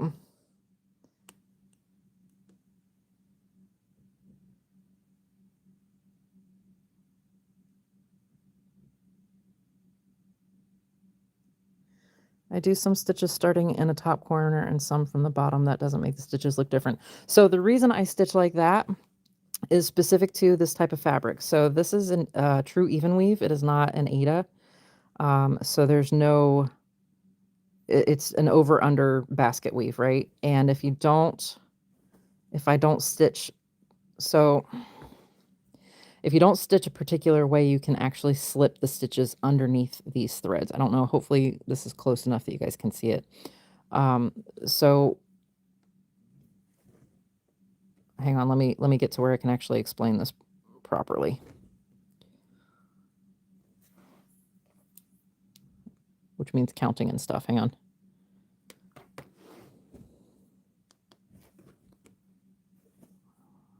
That way I can just show you what I'm talking about.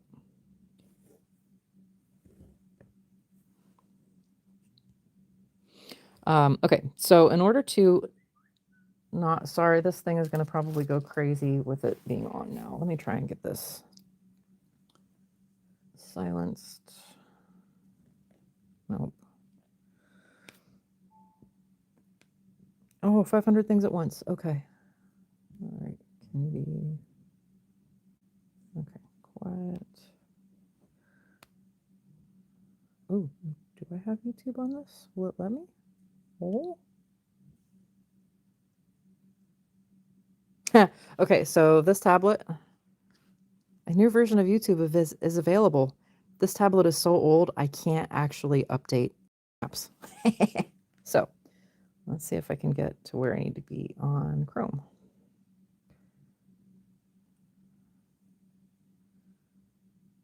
Counting is overrated. Sometimes. I mentioned counting before I could demonstrate what I was talking about. Okay. Me? No, not me. Search me. Oh, live. Oh, go back. I'm live. Oh. Okay, we might. Show me the comments. Oh no, no volume.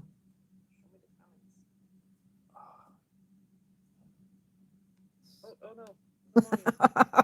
Okay, there we go. It's muted. Now,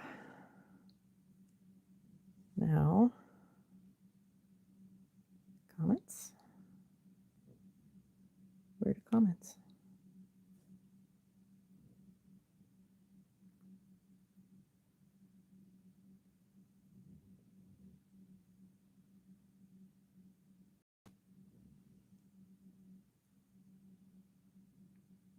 Yeah, and I have a feeling the delay on this tablet is going to be significant if I can get the comments to even show up. We will see.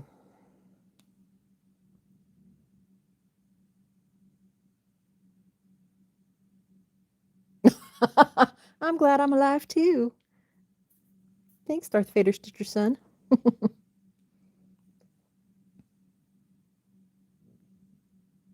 Okay. Can I scroll? That's a description. Get rid of that. Why isn't it showing me comments?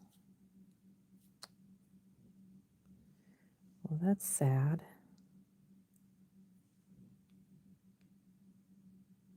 How about now?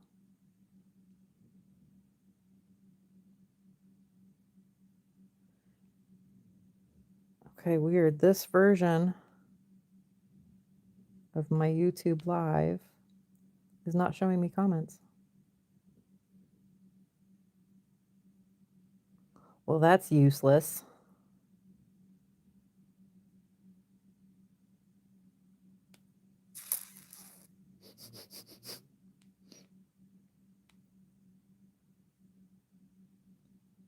Nope.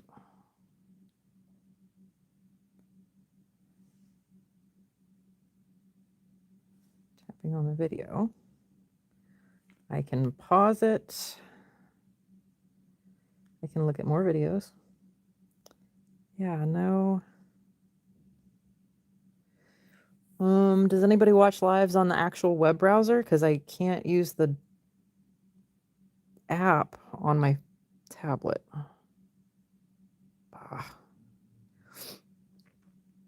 At least not this tablet. Oh, well, I tried. Okay. We'll ignore that for now. Okay. Back to...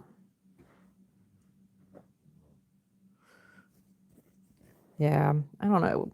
I should probably invest in like an actual webcam setup thing so that I can have my phone and something. I don't know. My setup is actually going to change if and when we ever get the extra room in the basement converted from my son's old bedroom to an actual craft storage area thing. So once that happens, I might actually have a better setup for lives. As it is, what I'm doing right now is I can see basically 2 comments at a time underneath my phone holder. Whee! Okay, so back to this even weave. In order to keep the thread from slipping, so if I go in the upper right hand corner, so I don't know if you can see this vertical thread, or this thread here goes vertically. If I were to go across the back to the upper left hand corner and try to stitch that actually pulls the thread that's back behind it. You can actually pull that down right into this bottom left row. So if you have a very tight tension or just in general, so you have to follow whichever way the thread goes. If it's vertical, you bring your thread either up or down depending on what hole you're in, so that you can't actually pull that thread behind that stitch and then go to the next one. So, and because my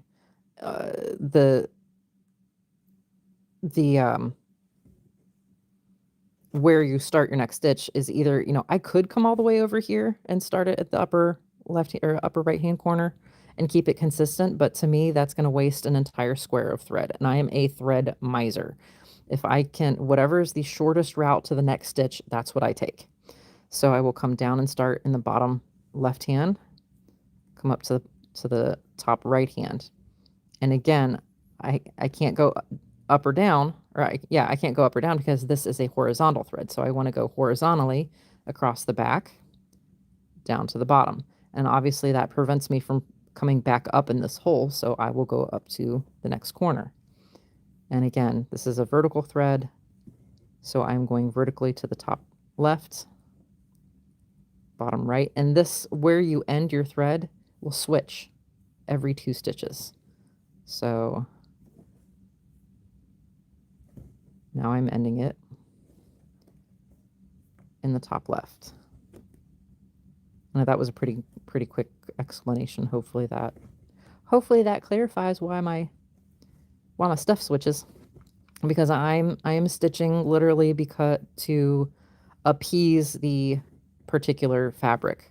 I do stitch differently when I don't have that restriction. when it's like an Ada or if I'm stitching over 2 threads.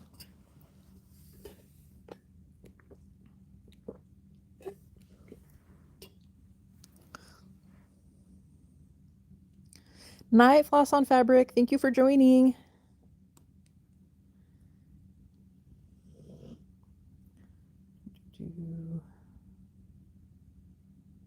Yeah, Kat, I've thought about that. Usually I trade in my old phone because there's a big credit on the next upgrade.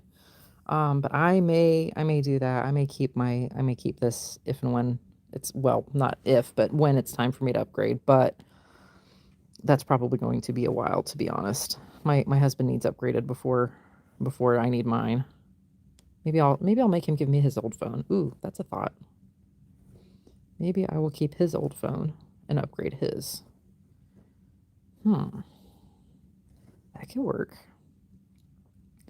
Yeah, and I do find my tension is not very even. Sometimes I have a light touch, sometimes I'm kind of rough. So I just find if I follow, excuse me, if I follow the threads, I don't have to worry about it so much, and it works for me.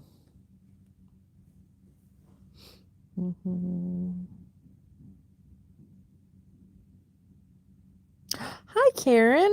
Nice to see you.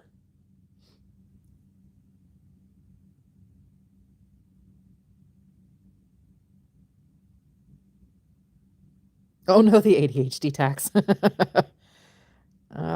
Yeah, and I can see that happening to me next too, because yeah, you almost don't have to go to a store anymore to upgrade. You have to remember to send it in. So I could see that happening inadvertently.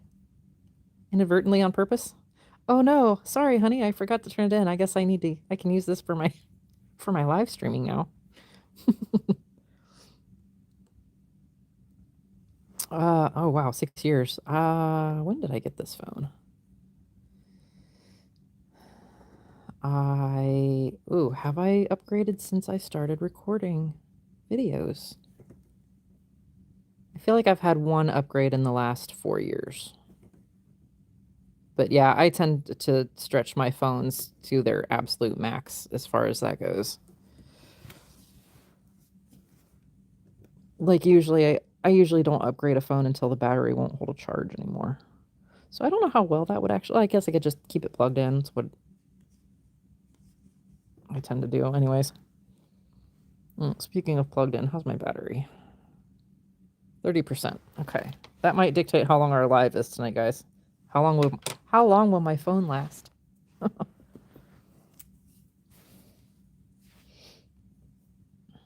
Oh no, that was not thread chicken. That was definitely, I did not get tools out. There was no thread chicken there.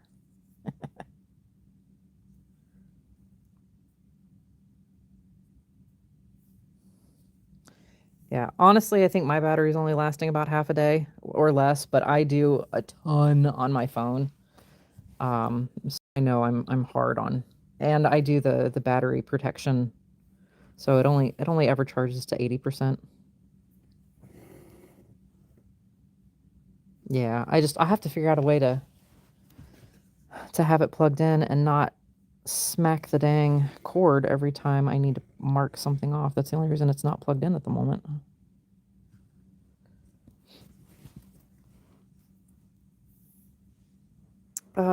It is, what time is it?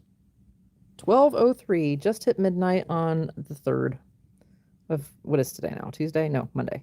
Monday. I gotta not. My thread is being naughty.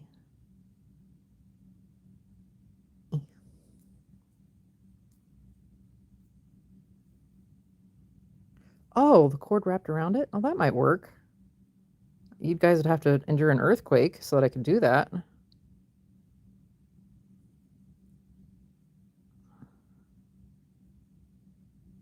yeah.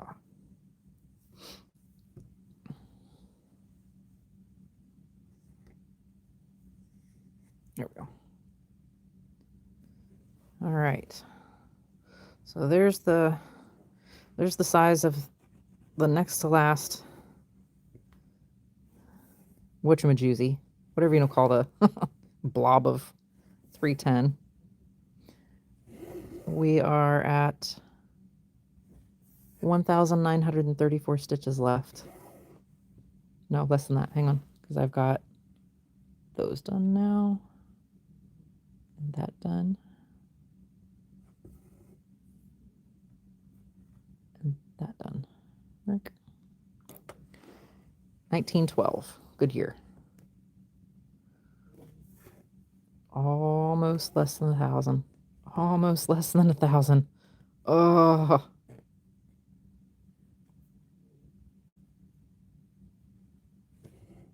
No. Yes. No. Less than. Just kidding. It's less than 2,000. Math is hard. April 14th, 1912. Okay, so maybe not a great year. Started out kind of rough.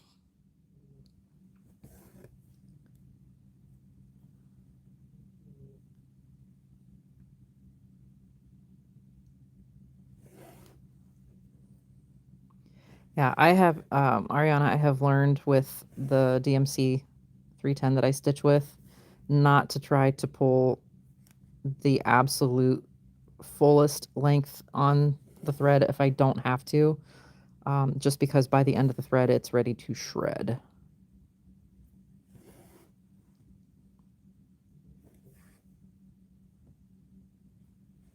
So we'll have, what, maybe 1,700 stitches in that last blob. So I still consider this Sunday because I haven't slept yet. I'm thinking by Wednesday I might have this done as far as the 310 goes. That would be good. That would be good.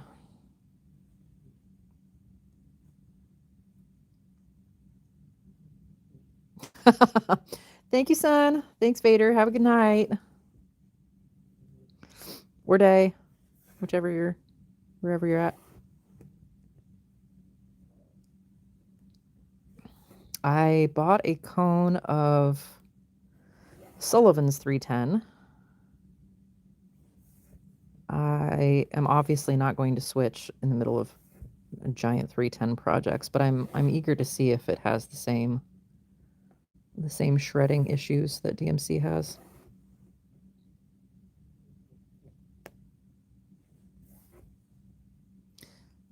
Doom cone of 939. I already have one.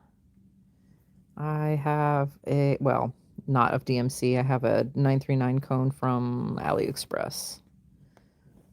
Sullivan's has quite an assortment. They don't have the entire line of thread in cones, but they do have a significant amount, but that's quite the investment, so Sullivan's is worse about shredding. I can see that. I think I'll have to dig out one of my 310 heavy pieces that I have not started and use the cone of Sullivan's on it to, because honestly I didn't have trouble for a long time on the DMC, but the longer I stitch with it, the more nuances I noticed on how the thread cooperates. Thank you, E. Yeah, I am so sick of the 310 on this project, though. So sick of it. It's partly why I wanted to come on here. I'm like, I need company while I torture myself. CXC, yeah.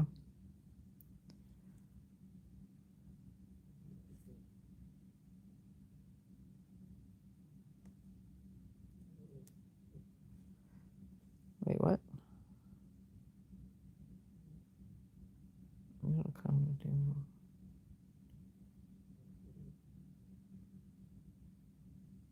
Oh, no, not necessarily for this piece, Ari. I don't think it's, oh, I don't know. Is it cone worthy? How much 939 does this thing have?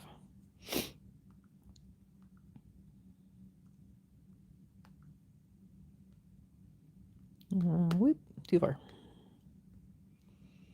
I mean, I guess it could be a small cone worth. It's got 28,000 stitches of 939 in it.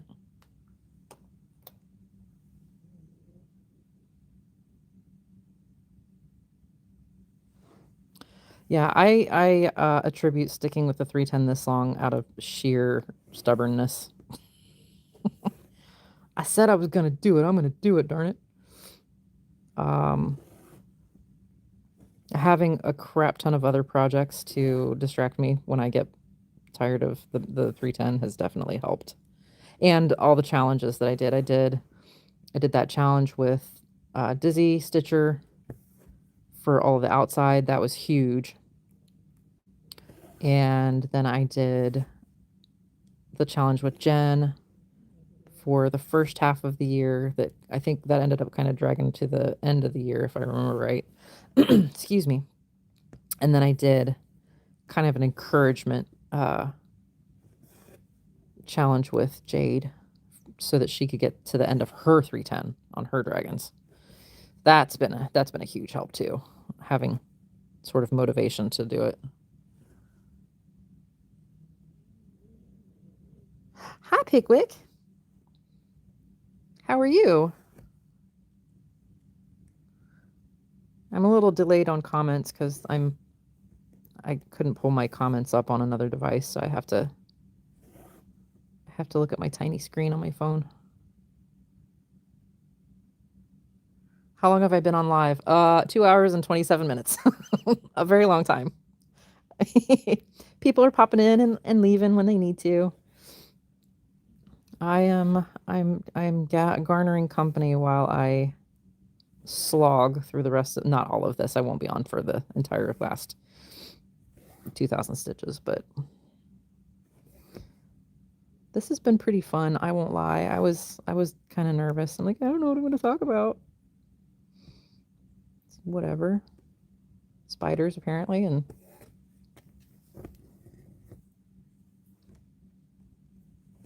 oh no, we came full circle, and I can't get off the spiders in my brain. um,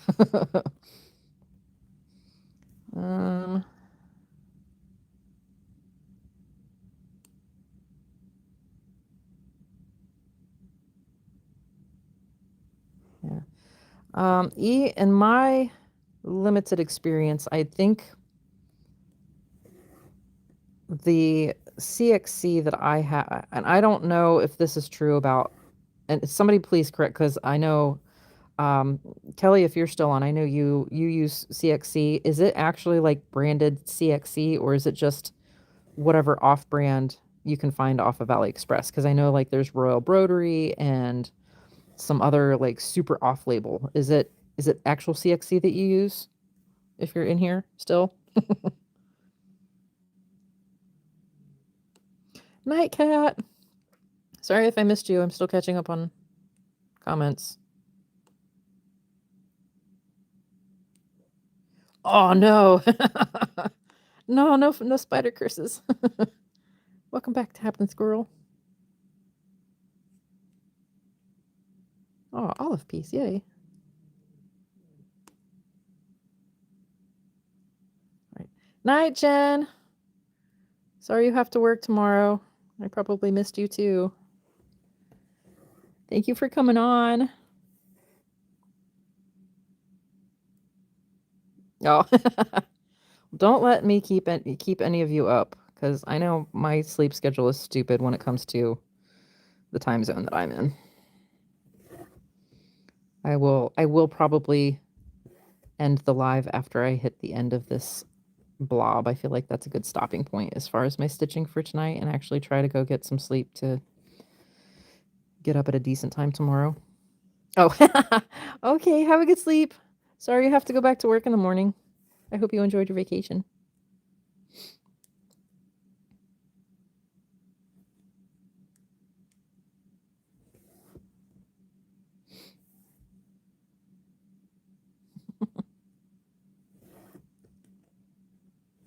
But yeah, I feel like that's going to be a good stopping point when I get to the top of this.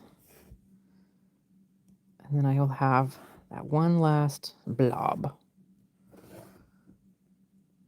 And then it's done for now.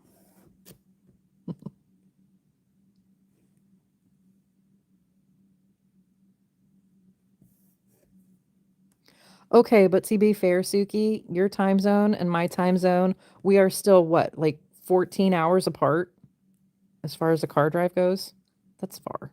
That's very far.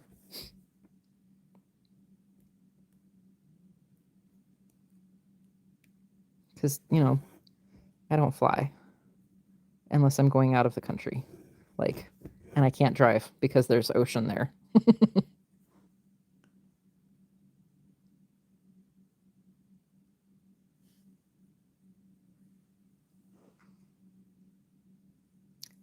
Hello, love. Thanks for joining my ridiculously long live session. Yeah, we really are at the well, I guess I guess technically, yeah, Maine in general is the total most east you can get. East? Yes, east for our time zones. And yeah, Indiana is the western edge. So yeah, we totally are on the opposite ends of the time zone. Oh, that's sucky.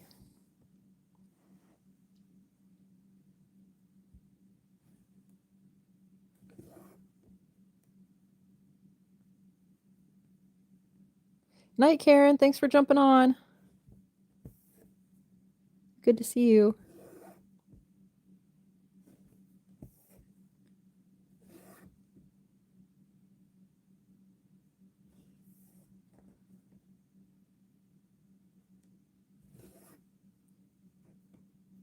All right. So is the consensus that I should try to figure out a better setup for live and maybe jump on every once in a while?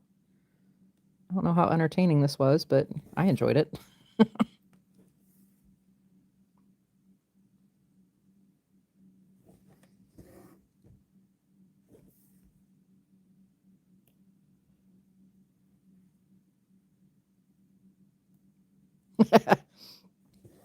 Yeah, and the drive to Canada was closer for both of us to go there to see each other. That's ironic. Although kind of not for me because, customs made it a 14-hour drive, but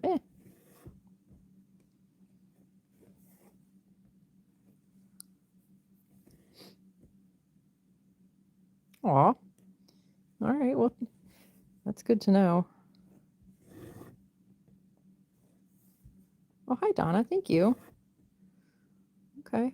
Yeah, like I said, two people could have been on here, and I would have been happy to babble for a bit.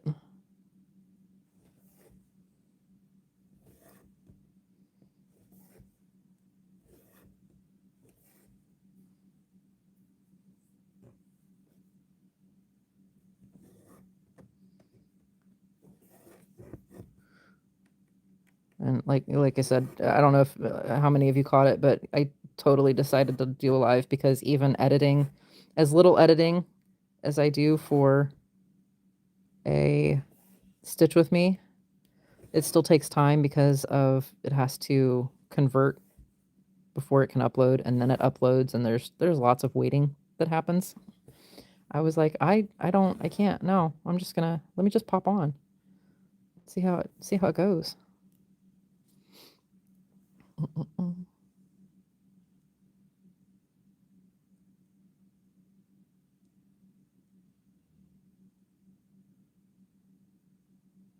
Oh no, Terry, you stitched and frog too? Oh, the same frog visited us, I bet. It was rude. Love for this grid, I used mostly friction pens, except for these dark lines right here. I just tested my new water soluble pens that if they work well, I'm probably going to switch to because while the friction pens work well initially, there are some concerns with the degradation of the ink once it ages and if the sun gets to it too long. I will. Uh, I do want to do a video like prepping fabric and talking about starts and how I start. I have had a couple of people, one pretty recently, ask about it, so I will go a little bit more in depth on that. Not an expert, but I can give the here's my experience talk, right?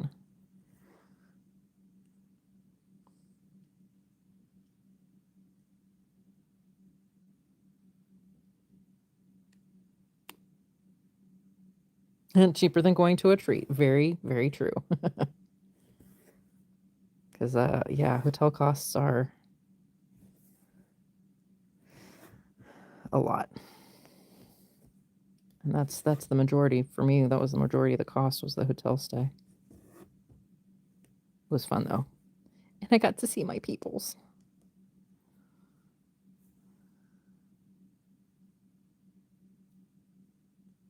Oh, no, Terry, I'm sorry. Oh, I definitely did not mean to send him your way.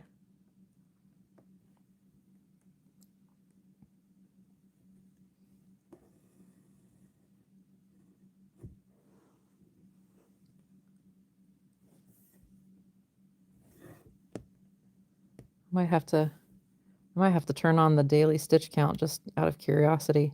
It won't be what'd I do? Split a stitch? I sure did. Dang it. I'm curious. I haven't been I've turned off my daily stitch totals on Pattern Keeper just to remove even that. Oh, it's because I split the stitch way down there. Remove that pressure of, oh, I got to get 500. Oh, I got to get 1,000. Oh, I got to hit this certain goal. I turned it off to take that pressure off of me. But it is fun every once in a while to be like, man, I stitched a lot today. What is that number? I haven't been recording them at all, though. Like, I should probably, at the very least, start recording what I work on if I spread out more than to more than two. Or I won't know what in the world to show on an update.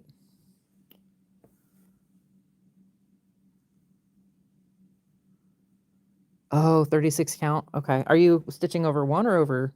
I would assume over two on 36 count, right?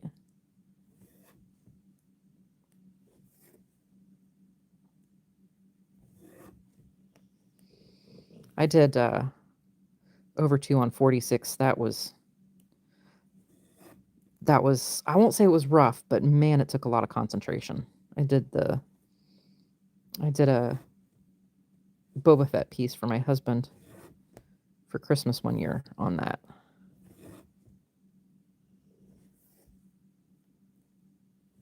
Do.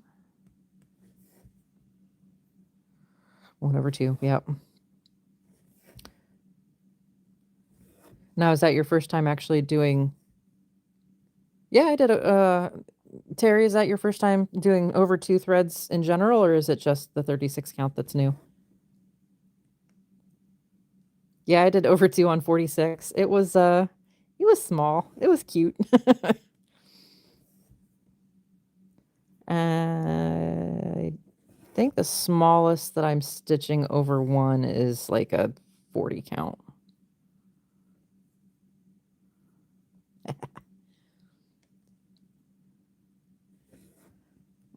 Over 1 and over 2 definitely use different brain waves. Over 2 on 32. Okay, yeah.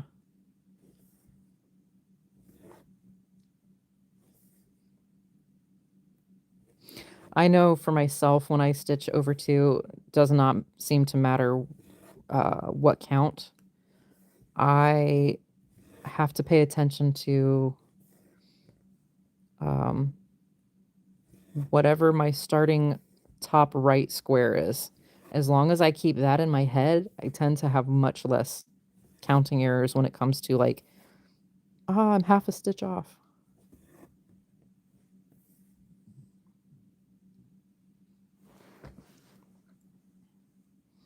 Just the 36. Okay. So what I was just talking about, and I don't know if this is probably, I mean, this is going to be unasked for advice, but I'm going to give it anyway, because why not? What I was just saying about here, let me come over here. So imagine we'll use,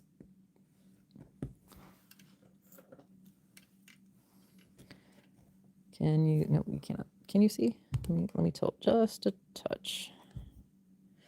So imagine right here, this upper right hand square is your over 2 that you're doing.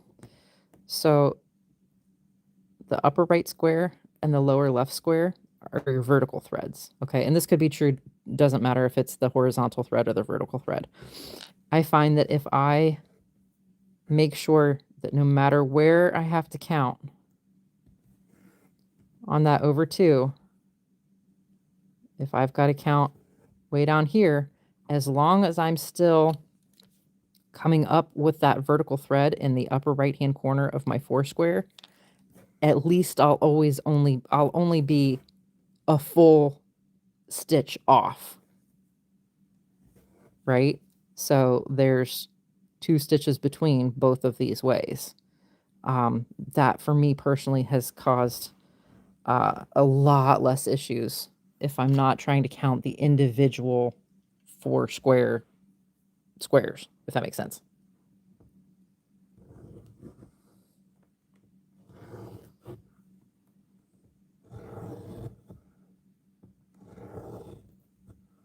I can still be a whole stitch off, but I find that that's usually a little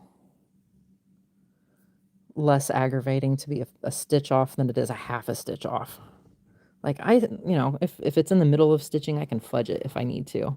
Can't really fudge a half stitch very often or very well.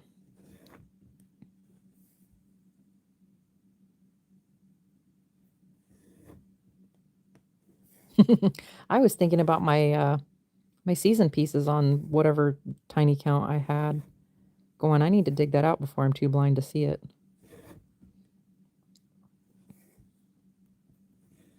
Is your map accessible, Suki? Or is that in storage? AKA the garage.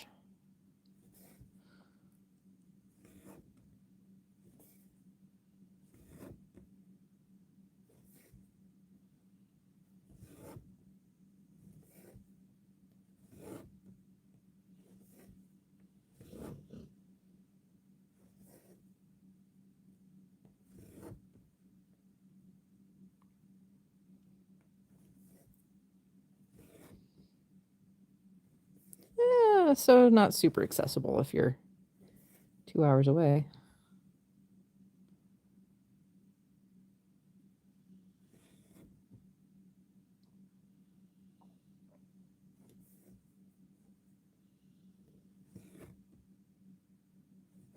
Oh, did you just use like a squashed stitch Pickwick to get that gap filled in? I could see that working. Faux show.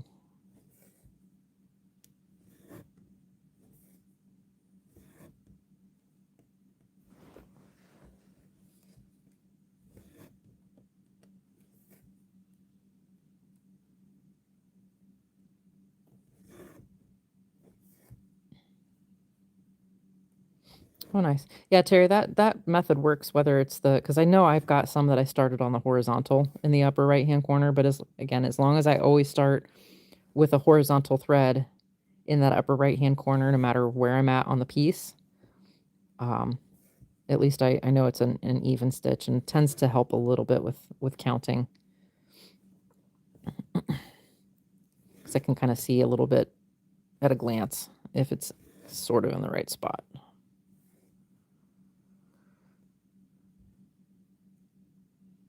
Top to bottom, but yeah, okay. All right, that's not a bad solution if it blends in well enough. Because I will do almost anything to avoid the frog. Especially if it's buried. Like, obviously, if I've, what I frogged earlier was pretty accessible. But once I've moved to a different color, I rarely will frog that old color.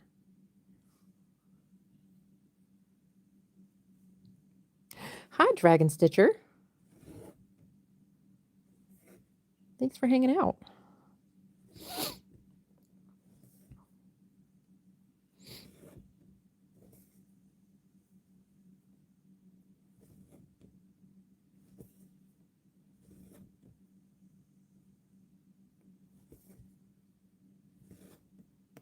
I can tell I've stitched a lot today. Now that I've got my end point in sight, I feel like I'm dragging these last stitches. Like, my hands are like, are we done yet? Are we there yet? Come on, you can do it.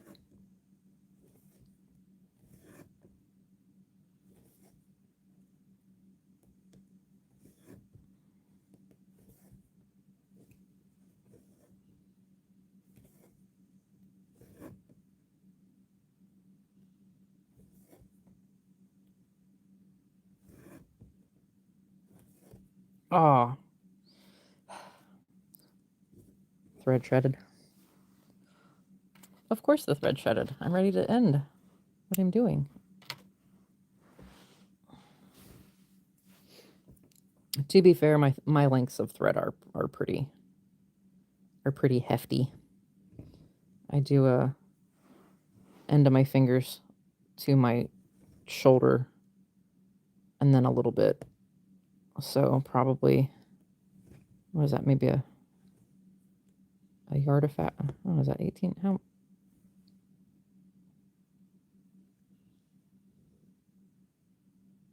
That's probably 25 inches or so.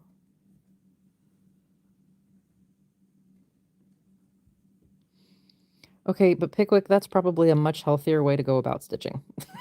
Let's be honest. Because I started stitching, this was a day off for me. I started stitching,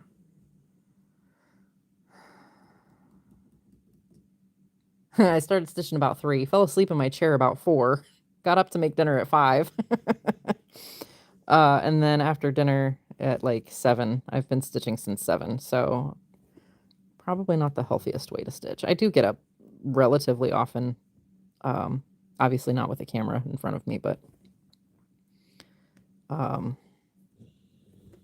yeah, I'm sure I could do with more breaks.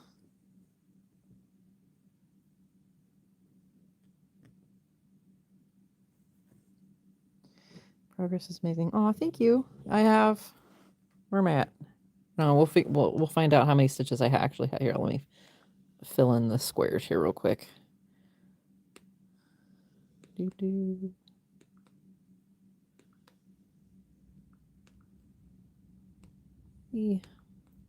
Once this last little bit is done, I will have, yeah, it was close, 1,768 stitches left of 310.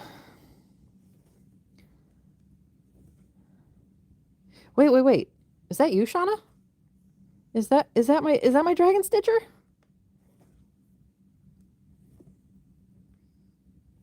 I get people's handles confused and forget who they belong to. Aw, how are you, friend? Miss your face.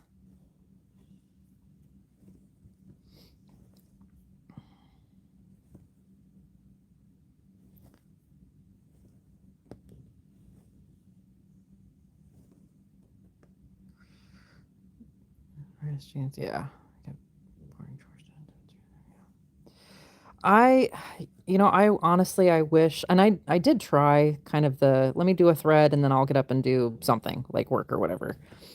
And I have found that I squirrel way too easy as it is. And if I add that sort of opportunity to interrupt myself, even if it's for like meaningful, I will stop and do 100 other meaningless things other than what I'm supposed to be doing of the original 2 things I was supposed to be doing. So I wish I had that capability. I tend to have a very, very hard time with task switching. So once I get into a task, I tend to I feel like I need to make progress on it before I switch, or who knows when I can get back into that task. Obviously, stitching is not as much of an issue because it's so cathartic for me. But yeah, task switching is coupled with executive dysfunction is debilitatingly hard some days.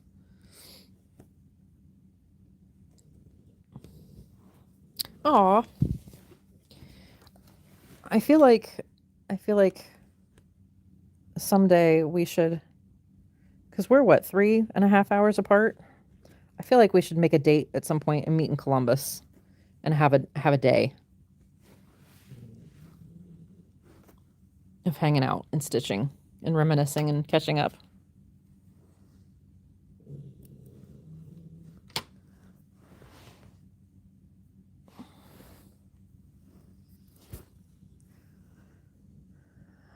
I've tried lists in the past and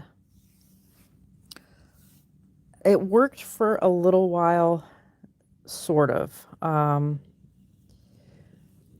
I found that my task list never ended, and that triggered. I felt some type of way about that. That my grand plans of things to do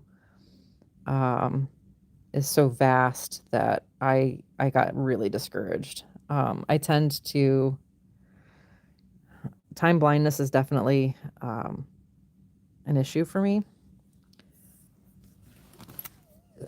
Which I don't know if that's technically in the time blindness realm, but basically I have a really hard time correctly estimating the time a task will take.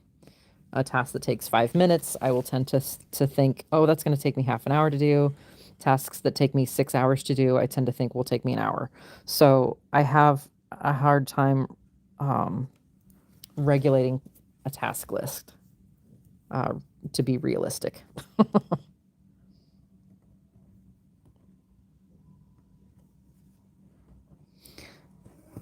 And making a list in and of itself is a task to switch to. I fight with my brain a lot when it comes to prioritizing things that I need to do and what order I need to do them in and blah blah blah.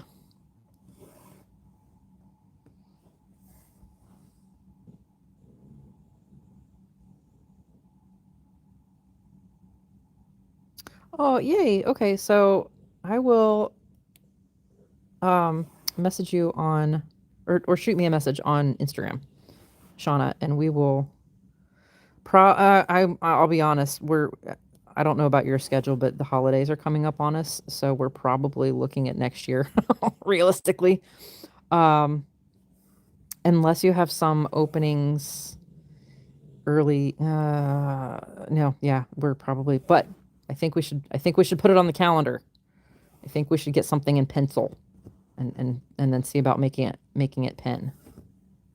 I would love that. I would love that.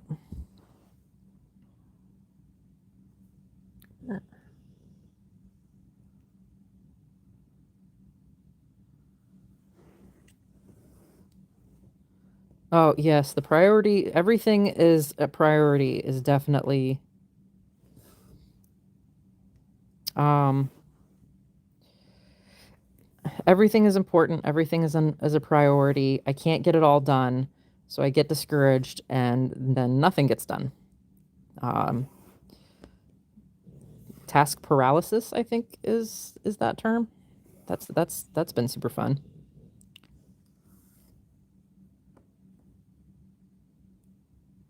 Bullet journaling. Task prioritization management techniques. I own a bullet journal. I have 2 pages filled out. That has nothing to do with bullet journaling. um, yeah, I don't know where I would start with that, to be honest. Okay, so for example, I have a desire to organize a menu for my household, right? To have a menu so that I'm eating healthier. I'm not, you know, uh, backpedaling to not backpedaling. The terms are starting to head out the door. Um, fall back on fast food because I can't figure out what to make for dinner that night, right? I need to figure out how to get groceries and blah blah blah blah blah, right? That requires some sitting down and some like heavy noodling on my part. And this is like for me doing something like that as a task that needs zero distractions, no kid around, no dog being crazy. Um like cannot have anything happening around me in order to do this kind of task. And that's pretty true for a lot of things that I have to have any kind of heavy thinking involved with it. It's like my brain is perpetually exhausted. I'm not necessarily physically tired, but my brain exists in a state of exhaustion for no good reason. Oh, yeah, definitely. I would appreciate that. I would appreciate that because I feel like if I throw enough spaghetti noodles at the wall, one of them will stick, right?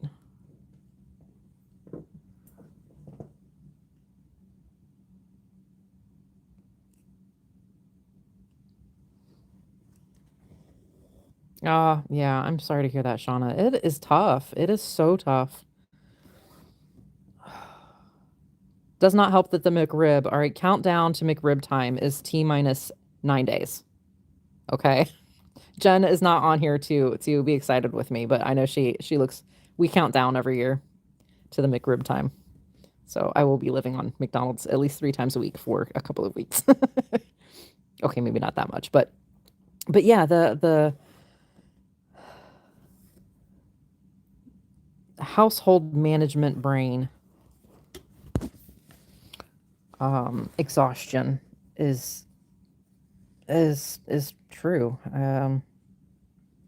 Anybody dealing with it has my sympathies because it's, you know, and my poor husband, he tries, he does not understand why I have trouble with some with tasks. Like he was genuinely confused about why it was so hard for me to throw that pot of soup away that I talked about at the beginning of the live when I was talking about dinners and trying to get back into the swing of things with cooking.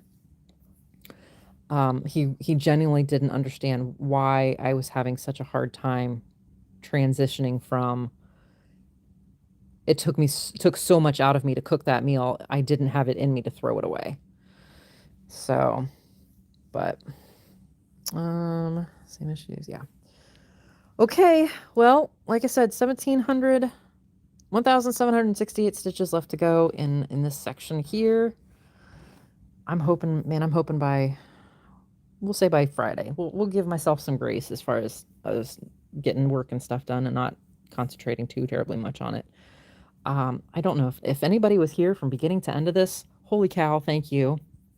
Thank you so much for everybody that's still here and hanging out. I really was not sure how this was going to go. I'm not thrilled that it was vertical the whole time. I'll have to play with that. I'll have to play with getting the comments to where I can actually see them better. Yeah, so take care, guys. I don't know when I'll see you. It might be another live that happens again because, yeah, it's going to be have enough meat for an update, to be honest. So yeah. Okay, take care, everybody. Bye.